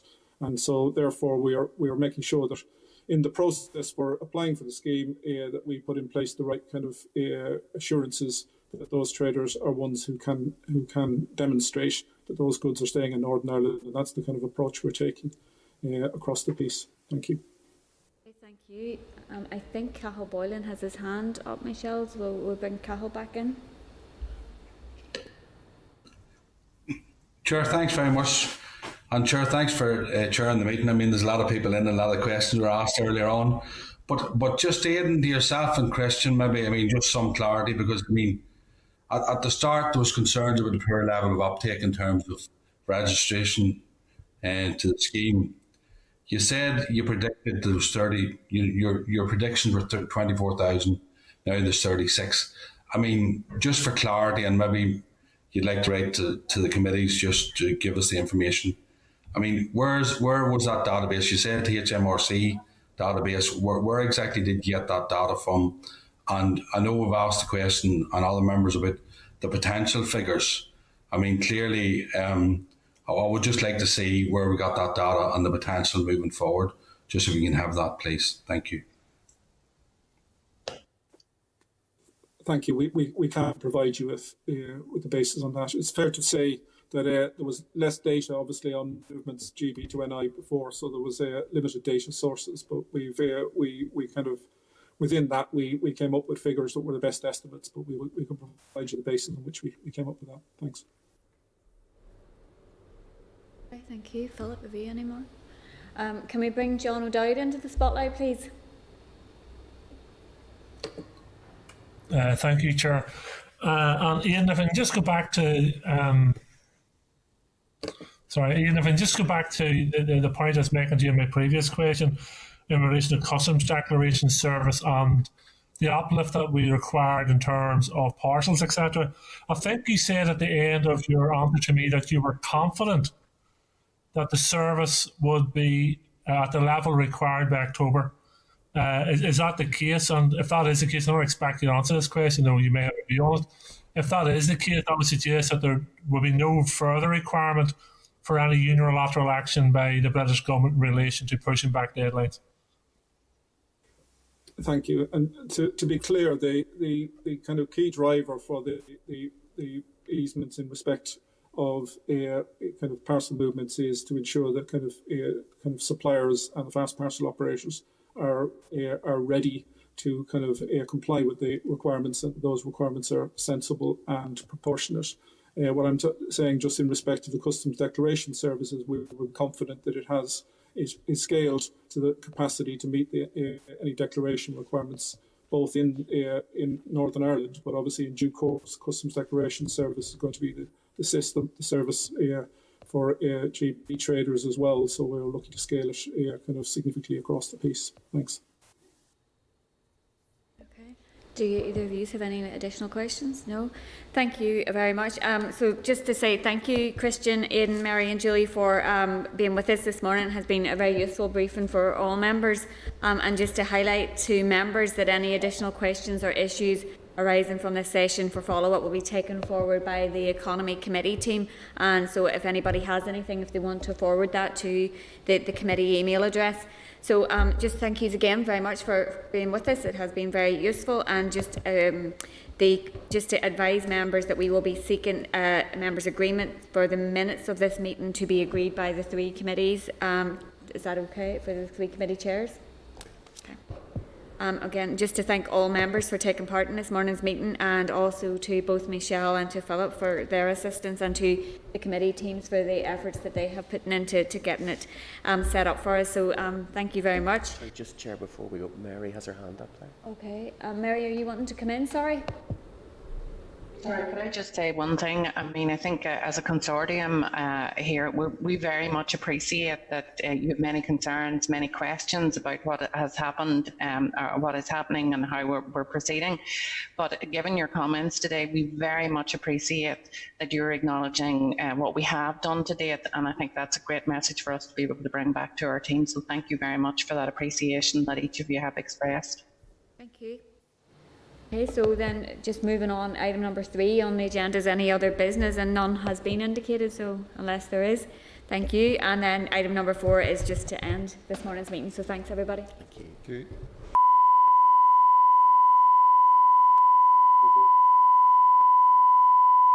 This is the Northern Ireland Assembly Senate Chamber programme signed. This is the Northern Ireland Assembly Senate Chamber programme signed.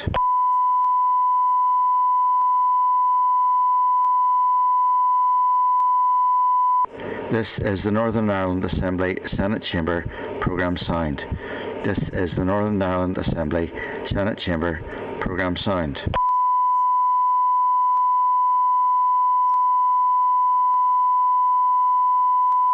This is the Northern Ireland Assembly Senate Chamber programme signed. This is the Northern Ireland Assembly Senate Chamber programme signed.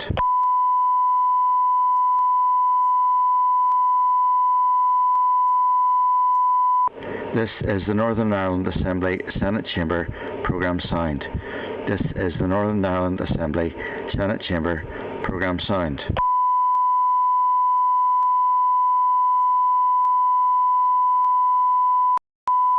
This is the Northern Ireland Assembly Senate Chamber programme sound. This is the Northern Ireland Assembly Senate Chamber programme sound.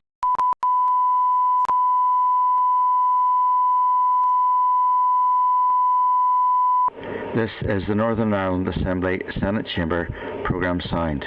This is the Northern Ireland Assembly Senate Chamber programme sound.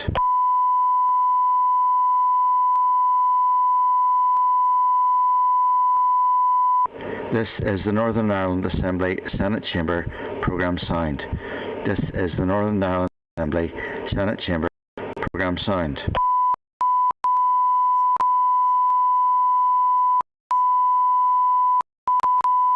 This is the Northern Ireland Assembly Senate Chamber programme sound. This is the Northern Ireland Assembly Senate Chamber programme sound.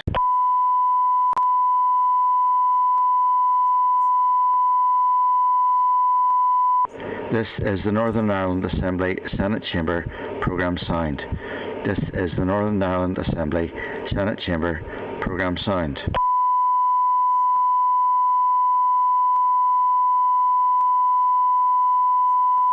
This is the Northern Ireland Assembly Senate Chamber programme sound. This is the Northern Ireland Assembly Senate Chamber programme sound.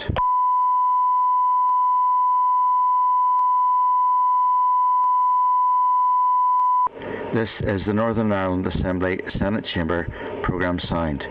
This is the Northern Ireland Assembly Senate Chamber programme sound.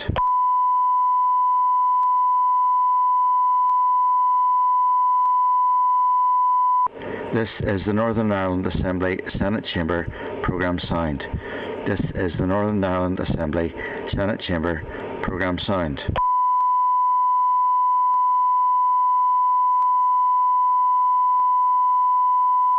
This is the Northern Ireland Assembly Senate Chamber programme sound.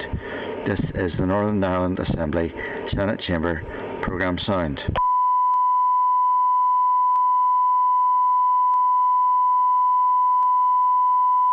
This is the Northern Ireland Assembly Senate Chamber programme sound. This is the Northern Ireland Assembly Senate Chamber programme sound.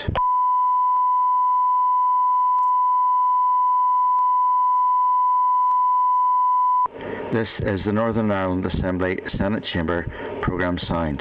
This is the Northern Ireland Assembly Senate Chamber programme sound.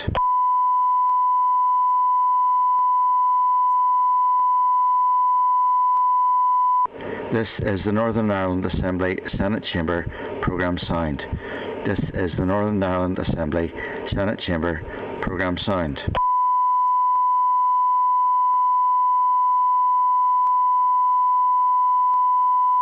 This is the Northern Ireland Assembly Senate Chamber programme sound. This is the Northern Ireland Assembly Senate Chamber programme sound.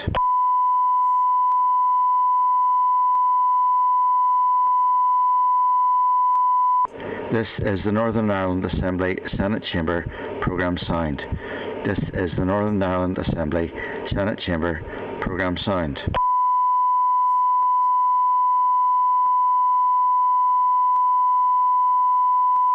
This is the Northern Ireland Assembly Senate Chamber programme sound. This is the Northern Ireland Assembly Senate Chamber programme sound.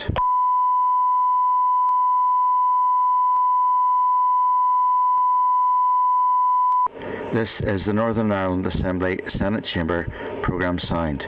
This is the Northern Ireland Assembly Senate Chamber programme sound.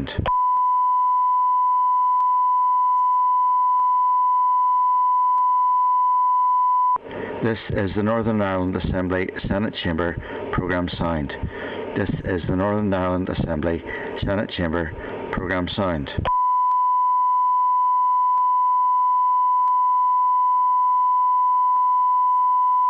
This is the Northern Ireland Assembly Senate Chamber programme sound.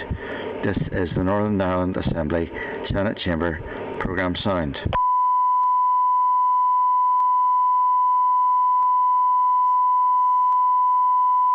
This is the Northern Ireland Assembly Senate Chamber programme sound. This is the Northern Ireland Assembly Senate Chamber programme sound.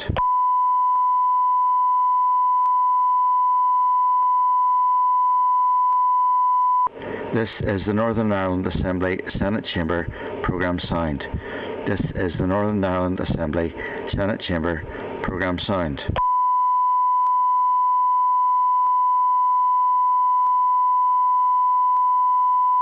This is the Northern Ireland Assembly Senate Chamber programme sound. This is the Northern Ireland Assembly Senate Chamber programme sound.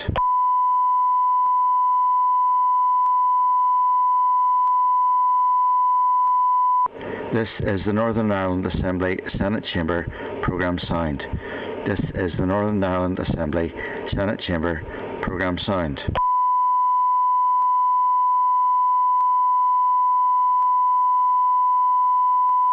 This is the Northern Ireland Assembly Senate Chamber programme sound. This is the Northern Ireland Assembly Senate Chamber programme sound.